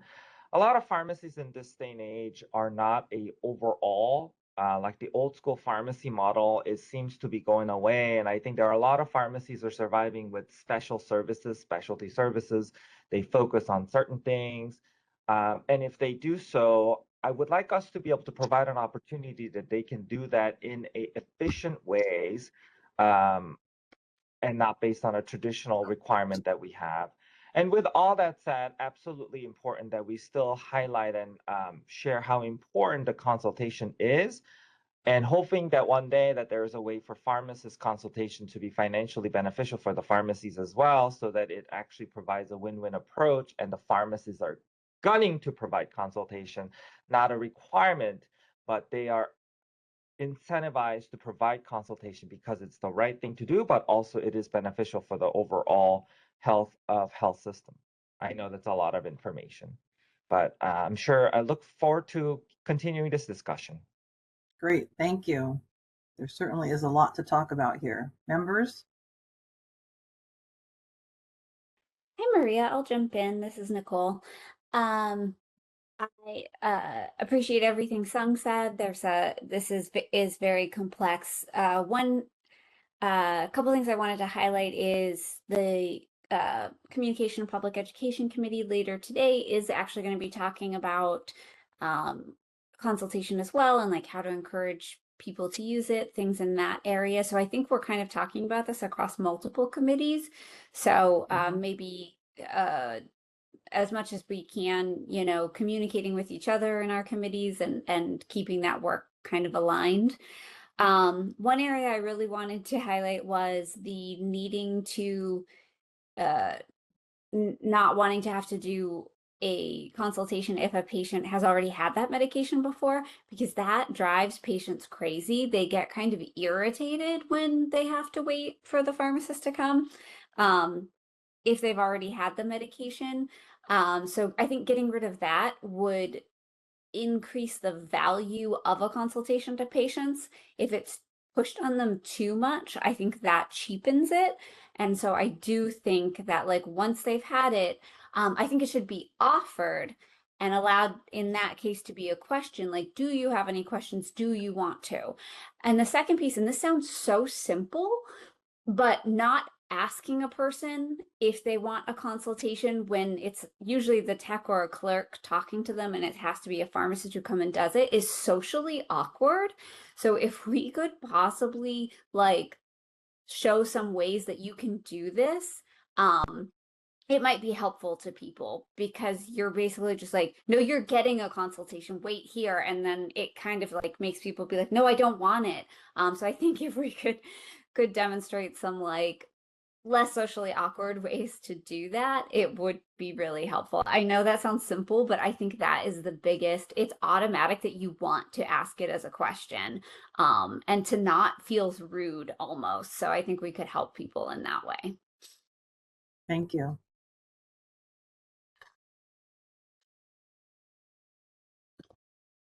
Any other member comment? I think a couple of items that, oh, go ahead, Renee. Oh, I just real quick, I think I just wanted to say thank you for staff and you know, the members who attended these, and just hearing, you know, flushing out what we knew was very complex, tangled web of issues and concerns. And I think it's a great start for the conversation. Great, thank you. I think one of the areas as we progress in this discussion is to concentrate on our goals and not necessarily on the how-tos. I think oftentimes, especially we as pharmacists, always fall into like, how can we operationalize this? How can we work this? And I think that should be part of the discussion, but may not be necessarily the focus of our discussion. For example, the two comments were made by pharmacists and members of the public that were important, but I don't know if we can develop an answer for it. And one of them is technology needs to be able to identify truly new prescriptions versus those that have identified with a new prescription number. That tool of the past of identifying a new prescription by the number is just that. It's a technology tool. The board has never required consultation for prescriptions that get a new number. That's just that's a technology glitch, or how we've used technology. So that's one area that I think that the difference is what is the intent versus what the technology can do. And sometimes we need to be to identify that, but I don't think we're going to be able to deal with all technology is going to change much faster than our regulations. And so the other one is I found very fascinating was the fact that pharmacists, in addition to allowing patients to decline, also said that there are examples where the patients should not be allowed to decline, that they should be required to have consultation. How to operationalize that, I think, is an interesting discussion, but I think we need to also keep the concept separate as to the concept of requiring consultation versus how to operationalize it without letting the operational nature of it dilute the fact that that is where pharmacists and I believe the board will agree that we want to go towards.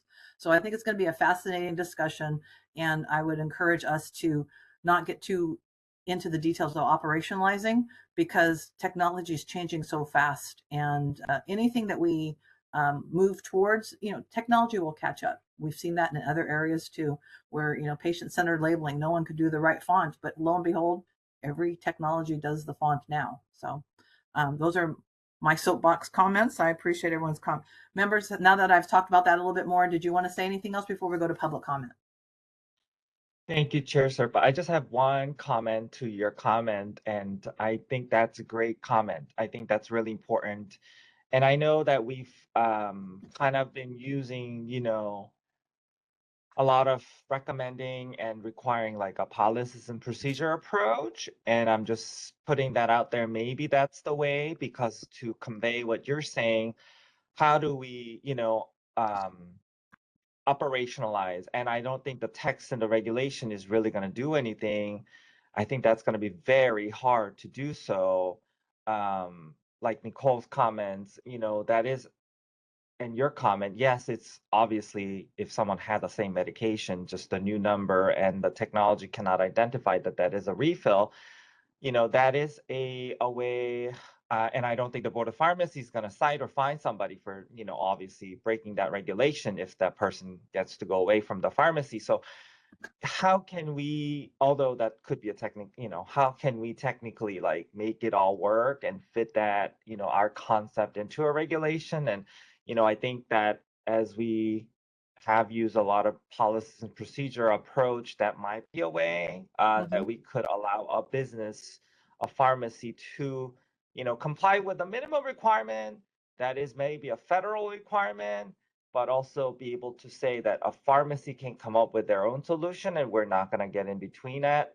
And if they do start to see a problem, then, maybe then we can do case by case, right? And kind of do it that way. But I think that your approach of, big picture, not on the words, and, let the businesses do things. I mean, that's what I'm hearing. So, that's what I think is a good approach. And I would support that approach. Thank you. Members, any other comments before we go to public comment?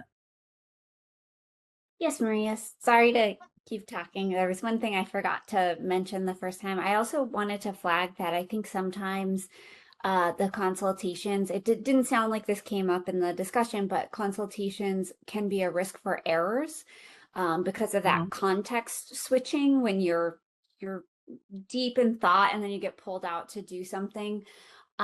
So I don't have an answer for that, but want to flag that as something, when we're looking at patient safety, this is maybe where the technology comes in. This is where maybe being more, having more options for how to do the consultation might come up. But anyway, just want to make sure we're talking about the risk for errors when we're stopping to do that as well. Great, thank you. Thank you, Nicole. I forgot to mention that, so thank you for reminding me. Yes, absolutely agree. That is very important, and I think that is such a huge problem actually existing in current environment of what's going on in a common outpatient pharmacy. Okay, I think we're ready for public comment. Is there anyone in Sacramento? No, there is not. Great, thank you. Moderator, we're ready for public comment for people participating via WebEx. Hi, this is the moderator. If you would like to make a comment, please click on the raise hand icon at the bottom of your WebEx screen. And if you're a call-in public member, you may press *3 to raise your hand. We are displaying instructions. If you want to click on that, we do have a couple of comments. Stephen, you are up first. You're gonna see the unmute request. Please click on that to make your comment. Thank you. Thank you. First of all, not all members of the board may understand, so forgive me if it's repeated. Prescription consultation is required by federal law explicitly under OBRA 90. So since 1990, Medicaid patients have to receive prescription consultation by a pharmacist. There's plenty of literature. They even have a handbook about that. They do allow for some state by state variations, but it is still federal law. And that I emphasize that because of the emphasis should be that every patient should be treated the same was the thought back when California decided that if it's good for Medicaid patients, it's probably good for all patients. The other thing I want to mention is there has been one study done, and I've mentioned this before, on prescription consultation that proved that prescription consultation on every prescription, not just high risk, did have a benefit, a strong benefit to reducing urgent care, emergency room visits, hospitalizations, and other problems that were very, very serious. Of course, if it was high risk, it had even a bigger benefit. So that data does exist out there in a 18-month, $2 million study that was published by USC and the organization that did it. And then the last thing I want to remind people is that consultation or prescription consultation is allowed under California law for various reasons, including new prescriptions, but also explicitly it says using the pharmacist's judgment. And what we find is that pharmacists don't always review the profile, even though the law in California says that you must review the patient's profile every time a prescription, whether it's new or refill, is used. And without reviewing the profile, how can the pharmacist use their judgment? The problem that was mentioned by Maria, which is very true about the repeat numbers, is caused by some states have a law that says that every prescription expires regardless of the number of refills in 1 year. So they've programmed their computers to give every prescription a new number so that they can claim at least, or look like they got a new prescription authorization after 1 year. California does not have that law. Prescriptions do not expire after 1 year. And that is a problem that some of the pharmacies that are multi-state has put upon themselves. I know we'll have a lot more to talk about later today and in the communication meeting about consultation, but I suffice to say, and some organizations must do mandatory consultation for things like Coumadin and other high-risk drugs, and that should be retained. Thank you. Thank you. Sean Kim, you're up next. You're going to be seeing an unmute request. Please click on that to make your comment. Thank you. Good morning, board and the committee members. This is Sean Kim from California Pharmacists Association. First of all, thank you so much for the doleful listening session and the summary. It has really provided so much of insights, and I think it really highlights what we are going through as a community as a whole, not just the pharmacy. As you know, the pharmacy practice is evolving compared to like 1990s to 2020s. I think the number of the pharmacies are much different, as well as the number of the residents in California has increased so much. So it's multi-layers. It's not just how many people are coming to pharmacies or how many pharmacies are closing and opening up. So we have to keep in mind how the society is changing over time. And the pharmacy who we serve in the area, it really depends and varies significantly, depends on the geolocation and the patient population and the pharmacy capacity, as we were just talking about. Some pharmacy may have more manpower versus the other ones, just because, financial reasons, or, maybe it's easier to recruit versus it's very hard to recruit for certain geolocations. So, we may have one PIC that was the pharmacist that's serving at the pharmacy as the whole time too. So we really have to put the perspective, and everyone is different and every pharmacy is really different. But what remains very consistent is that pharmacist consultation is very, very meaningful, not just for clinically, but also the community that we're belong to. People may come in and ask for help, whether they are insured or uninsured, or may have just the small concerns about their health, or maybe they are the regulars that will come into the pharmacies with problems that may have foresee. But what we really see as a gap is the driving factor of the burnouts and the heavy operation is also related to duty to consult as well. So duty to consult shouldn't be the barrier of the care or viability of the pharmacy operation, but it requires proper financial incentives, flexible implementation that reflects each community needs. Because unlike any other healthcare providers, this is, as you know, these encounters are not as captured financially or properly measured. So there are much more movements, and there are some CPT codes that we are able to using nowadays, but much more to come. So CPH is here to help, and any further supports to engage the public. Thank you. Thank you. Next up, we have John Gray. You're going to be seeing an unmute request. Please click on that to make your comment. Thank you.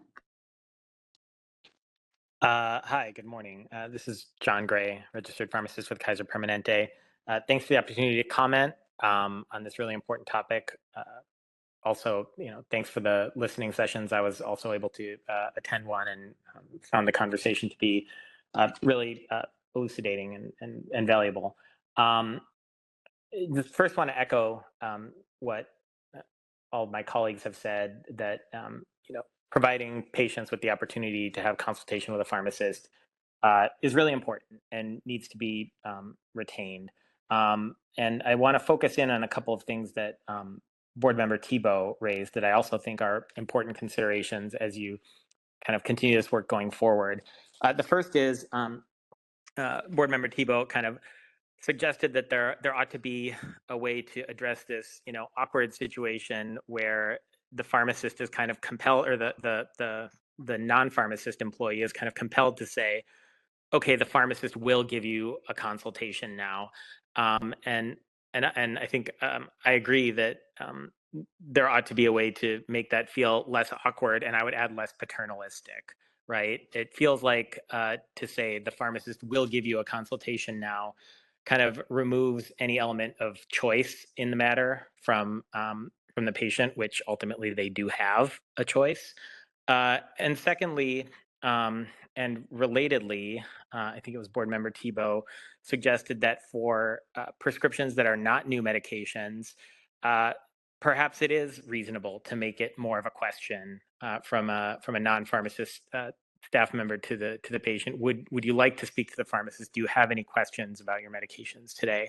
And I think that number one makes it feel less paternalistic, and number two addresses a sticky issue in the current state, which is that since a consultation needs to be directly from the pharmacist to the patient, and a declination needs to be directly from the patient to the pharmacist, we have observed that there's some magical distance that the pharmacist needs to be from the patient to acknowledge a consultation declination.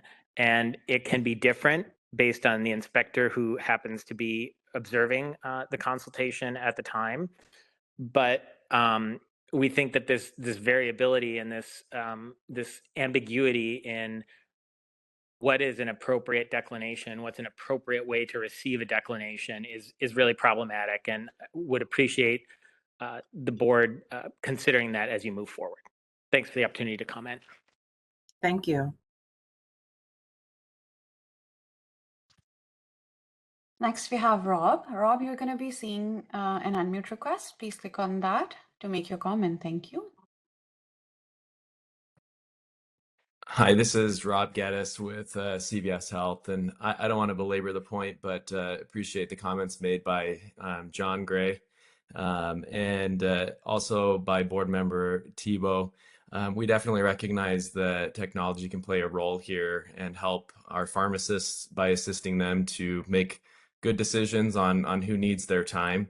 We also recognize that by minimizing interruptions and disruptions to workflow can also help prevent errors from happening for patients' medication. So we really look forward to this conversation to continuing to evolve, and for the focus to be where we can assist pharmacists on doing their jobs more fully and paying attention to those things that are very important for the patient. So thanks again for holding these listening sessions and for holding the conversation here at this meeting. And we look forward to participating in the conversation as it continues to move forward throughout the rest of the meetings that it'll be held in. Thanks very much. Thank you.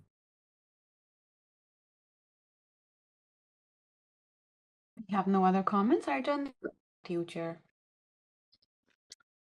Thank you very much, everyone, for your comments. I just wanted to report that the committee will discuss these findings of the listening sessions to the board at our next meeting on June 24th and 25th, where further discussion on the listening sessions is anticipated.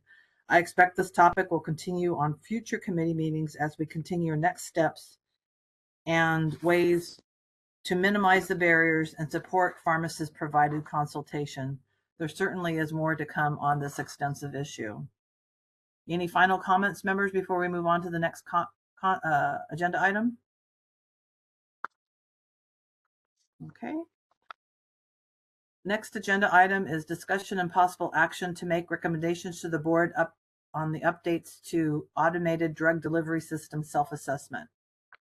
Maria, I'm so sorry. Can we take a break? Sure. Okay. Yeah, let's come back at 11:05. We'll take a 15-minute break. Thank you so much. No problem. Thank you.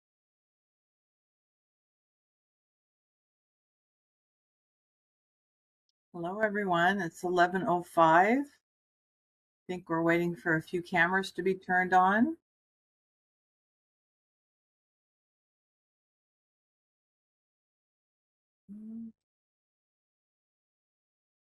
Okay, thank you, everyone. Let's take a quick roll call.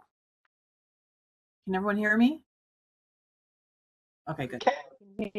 We can It hear you, got very Maria. quiet. Thank you. Sorry. Quick roll call to assure everyone's here. Renee Barker. Present. Sung Oh. Here. Ricardo Sanchez. Thought I saw Ricardo.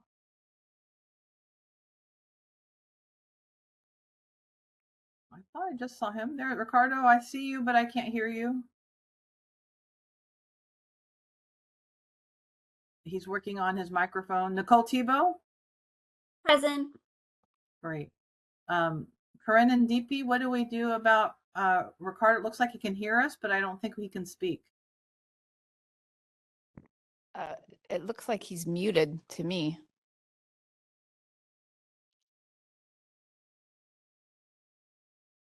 Ricardo, can you hear us?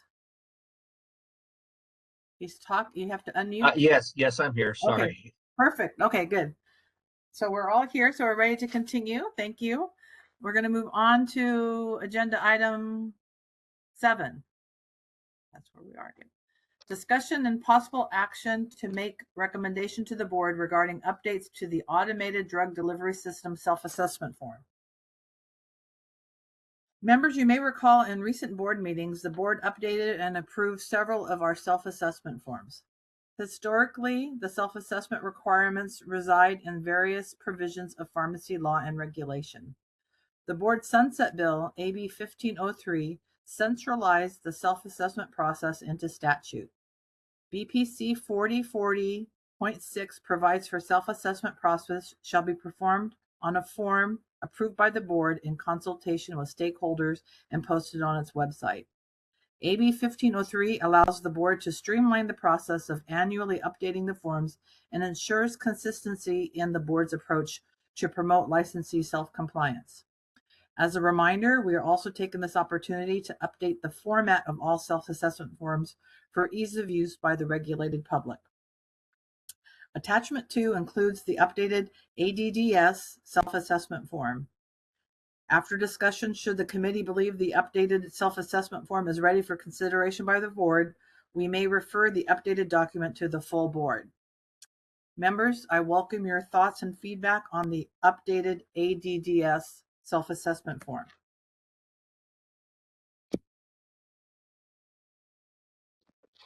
Hi, Chair Serpa. Thank you for all the hard work again. I cannot imagine all the hours that went into doing this one and all the subsequent ones that we're going to talk about. I just want to say the same thing as we did the last few ones, hoping to release a subscriber alert and that hopefully we'll be able to review any comments received at the full board. That is all the comments for me because I'm not, I don't think that there's anything that we can I don't have a lot of, comments other than just a lot of material. So hoping that someone will be able to review and provide further feedback as in the regulated public. I do have a question for you though about this is one of the areas where I wasn't sure which list the subscriber alert should go to, because this kind of crosses license categories. We do have a license category for ADDSs, but some ADDSs are also held by other licensees. So what are your thoughts about who should be getting the alert? I think this should go to all the licensees because I think it'll be very hard to dissect, because HSPs and PHYs both held these licenses, and I don't know how the unlicensed ads, we would disseminate that to the folks without sending it to the HSP licensee list. So probably just to all, and whoever can participate can participate. Okay. So sorry, this is Anne. Sorry to jump in. Apologies. So the way that our subscriber alerts are set up, we have one that's for all facilities. Do members feel comfortable if we send it to the subscriber alert system or list that we use generally for facilities? Would that be okay? Sorry, I'm nodding my head. That sounds good. As long as the Okay. chair's okay. Yeah, I just wanted to confirm which list we would use, because this is kind of crosses license categories. So it would go to all facilities. That sounds good. Members, any other comments on the, I'm sorry, I started to ask some questions about his comment. Any other comments on the form?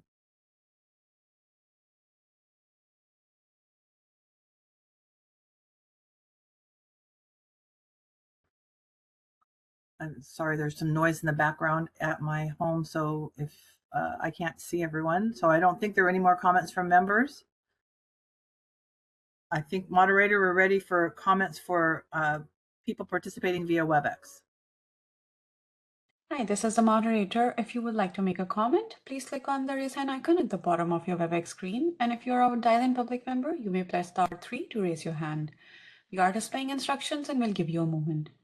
We do see a couple of comments. Stephen Gray, you're going to be seeing an unmute request. Please click on that to make your comment. Thank you. Just a quick comment. I agree it should be sent to all licensees. If for no other reason, you may find that some licensees have an ADDS that isn't licensed, and this will be a wake-up call for them. Thank you. Thank you for the comments. Next up, we have John Gray. John, you're going to be seeing an unmute request. Please click on that to make your comment. Thank you. Hello again. Good morning. John Gray, registered pharmacist with Kaiser Permanente.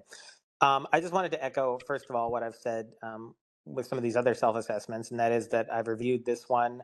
I think it's a great improvement compared to the previous iterations. Although maybe less so than some of the other ones. And it's not because I think the board staff didn't do the best they could. I think they did a fantastic job. But I think it points to the kind of Byzantine nature of the laws and regulations that are currently in place related to automated drug dispensing systems. We have requirements. We have the new article of law that went into law, I think, in 2018 or 2019, which is kind of supposed to be the comprehensive ADDS article of law. But then we have a section of code in the health and safety code. We have additional sections of law and regulation addressing kind of fringe cases like ADDSs that are found in 340B covered entities. And that leads to complexity for the regulated public. And I think that the self-assessment form does the best job possible to navigate that complexity and really appreciate it. But I would just flag that, we're 5 years away from the board's next sunset review, but something to consider might be, would it be worthwhile to think about a comprehensive overhaul of ADDS law and regulation perhaps as part of the next sunset review, including, to the extent possible, revising and recasting requirements that currently live in the health and safety code, so that like the licensed public doesn't have to kind of engage in a scavenger hunt to find the right sections of code and understand what applies to which ADDS units. So anyway, appreciate the effort on this. It's a great improvement. Love the new self-assessment form formats, but the laws related to ADDS are just complicated, and it would be great if they could be simplified someday. Thanks for the opportunity to comment. Thank you, Dr. Gray. I love your comment. See no other comments. I turn the floor back to you, Chair. Okay. If there are no other comments, I believe it's appropriate for the committee to refer the updated ADDS self-assessment form to the full board for consideration and possible action. Members, is that our wish? Great. Thank you. We'll move on to the next agenda item. Discussion and possible action to make recommendation to the board regarding updates to the compounding self-assessment. Members, similar to the previous agenda item, staff have also updated the compounding self-assessment form to incorporate new laws and new compounding regulations that went into effect October 1st, 2025, as well as to update to the new format. Attachment 3 includes the updated compounding self-assessment form. Again, if we believe that this is ready for the board's consideration, we can refer it to the full board. Members, I welcome your thoughts and feedback on the compounding self-assessment form. This one's a little bit longer. Hey, Hi, Maria, it's Nicole. Oh, go ahead, Renee. Oh, sorry. Thank you. Yeah, just a couple of very minor edits I think would be helpful for clarity. And one of them is, again, just the consistency as for us pharmacists. But let's see, on page 3, we don't list pharmacists. I mean, I know that seems obvious, but we list everybody else in terms of the licensed public, and we updated that for the hospital self-assessment. Okay. So I think just add in RPH, and also just for specificity, under the references, which is really great because you start to realize how many of these we have abbreviations. So I think it's really helpful, but I do think for the SCAGs, the CAC 003 and 009, that they have specific names under the CETA application guide, and I think just directly referencing the exact name. So I can, get back with an update for that one, but 003 is just missing like at the end for USP compliant. Okay. And then 009 has a lot of extra words, and it's not quite the SCAG. So I appreciate that. That's on page 5 for the record. Correct, to page 5. Yeah. So I think just kind of getting closer to just exactly the wording, just because we should. Yeah. And that was really all. So, I mean, I think it's the format, the new format is much more useful, and I think it's really helpful, will be a helpful endeavor when people review it to help lead them through what all the regulations are. So, thank you. Thank you. And I did see one other minor thing that as Renee was talking about it, the footer on the subsequent pages has a typo in the date. So if that could be fixed before it goes to the board too. Any other comments from board members on the self-assessment form? Hey, Maria, it's Nicole. I just wanted to flag that everywhere that has the link to USP 795, it just takes you to like the main web page of the USP website. It doesn't actually take you to the regulation if you click on it. Okay. That's good to know. We can fix that too. So I think the issue with that, Maria? it takes you, but you have to Okay, have. I have a couple people talking. I'm not sure who's talking. Oh, It's Renee. I didn't hear anybody else. Sorry. Renee, and then Go I ahead, think I heard Renee. Julie trying to talk too, but go Go ahead, ahead, Renee. Renee. I Oh, think you're probably oh, going to say the same thing I was going to say. Go ahead, Renee. yeah. Sorry, I didn't hear you, Julie. Yeah, I mean, so the access to USP guidances is through subscription or purchase. So it can only take Oh, you there.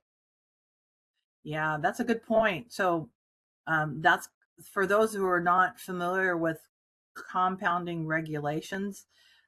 They may not have a subscription, so it would only take you to that landing page. And I think, how should we communicate that?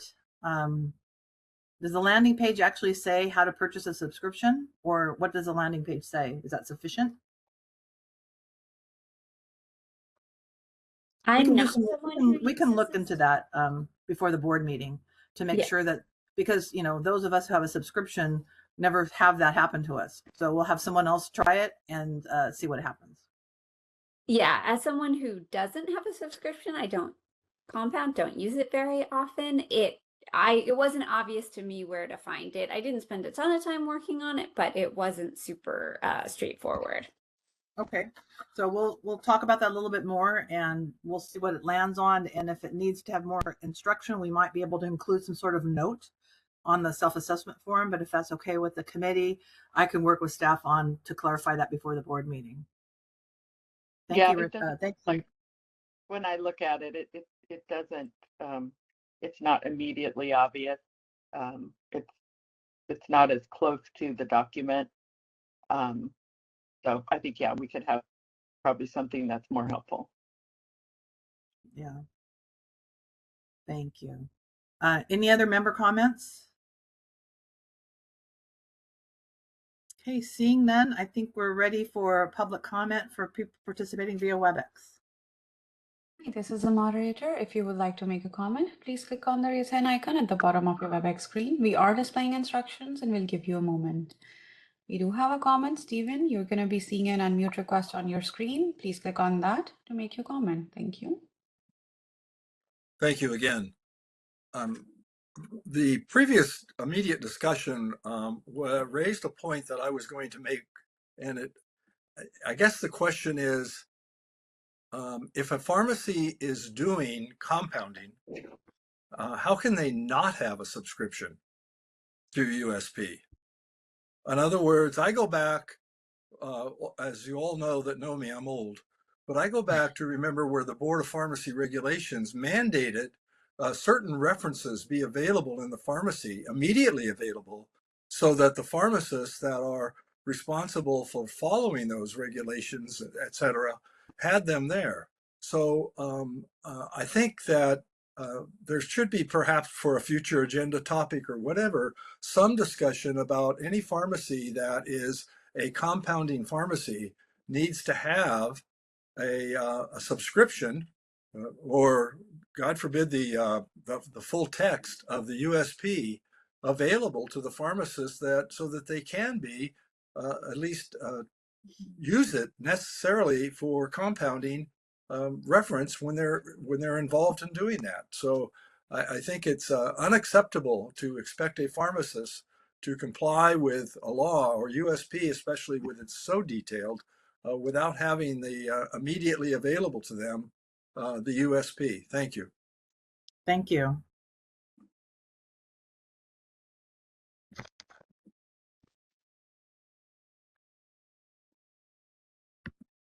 We have no other comments. I turn the floor back to you, Chair. Great, thank you. If there are no additional comments, I believe it's appropriate for us to refer the updated compounding self-assessment form to the full board for their consideration and possible action. Is that the agreement of the committee? Great, thank you. I see shaking heads. Next item, number 9, discussion and possible action to make recommendations to the board regarding proposed outsourcing facility self-assessment form. Our final review of the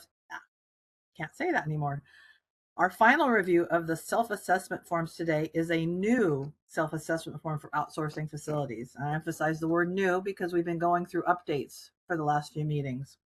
AB 1503 not only centralized the self-assessment process into statute, but also added a new self-assessment requirement for outsourcing facilities.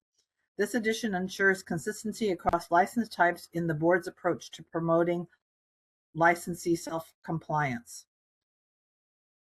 I would also like to note that if an outsourcing facility dispenses patient-specific compounded preparations pursuant to a prescription for an individual patient, the facility, while not required to be licensed as a pharmacy, shall comply with the same requirements as a pharmacy pursuant to BPC 4129E. This information is included in the self-assessment introductory information and as topic number 1.9. After this meeting, there will be a subscriber alert sent to outsourcing facilities to solicit comments for the new self-assessment form before our board meeting at the end of June. The draft assessment outsourcing self-assessment form is an attachment 4. Like the other topics, if we agree, we'll move this on to the full board.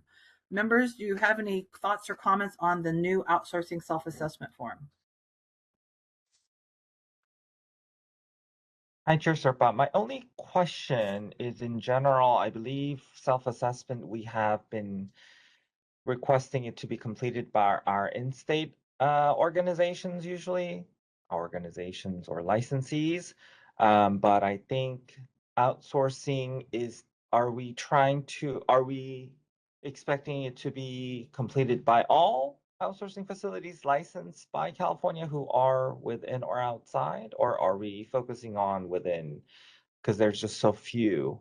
Just was curious what the thought process on that was. Yeah, the intention in the statute requires that it would be completed by all outsourcing licensees, all facilities licensed as outsourcers by the Board of Pharmacy. That sounds fantastic. Thank you. Yeah.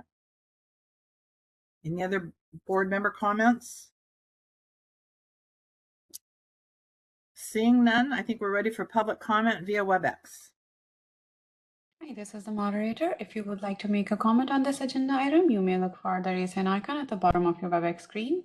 You will have 3 minutes with a 10-second warning to make your comment. We are displaying instructions and we'll give you a moment.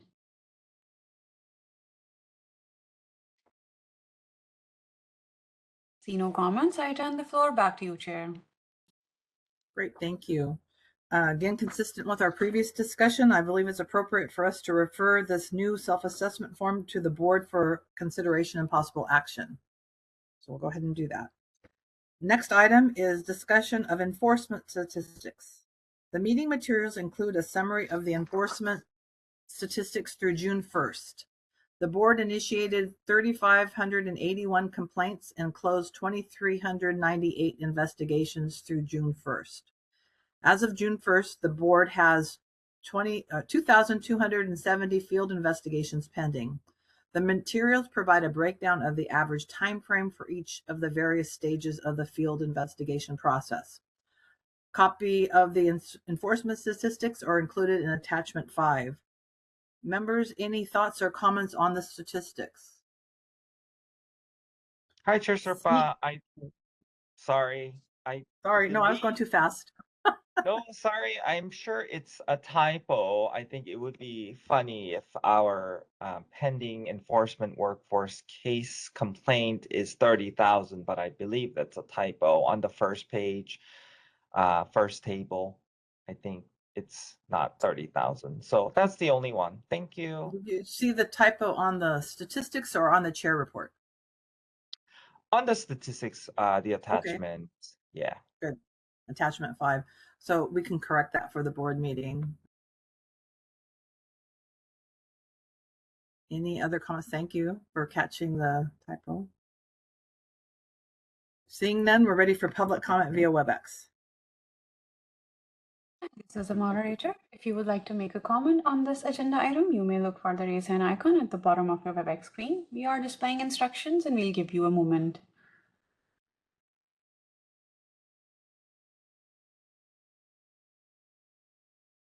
See no comments or raised hands, I turn the floor back to you, Chair. Thank you, moderator. Moving on for our next agenda item, advisement of future committee meetings, dates, and adjournment. Before we adjourn today, I'd like to thank everyone for your time and participation. Our next committee meeting is currently scheduled for October 1st. As a reminder, the next full board meeting is just in a few weeks on June 24th and 25th. Please monitor the board's website for meeting updates. Thank you, everyone, and have a great day. Appreciate your Thank time. you.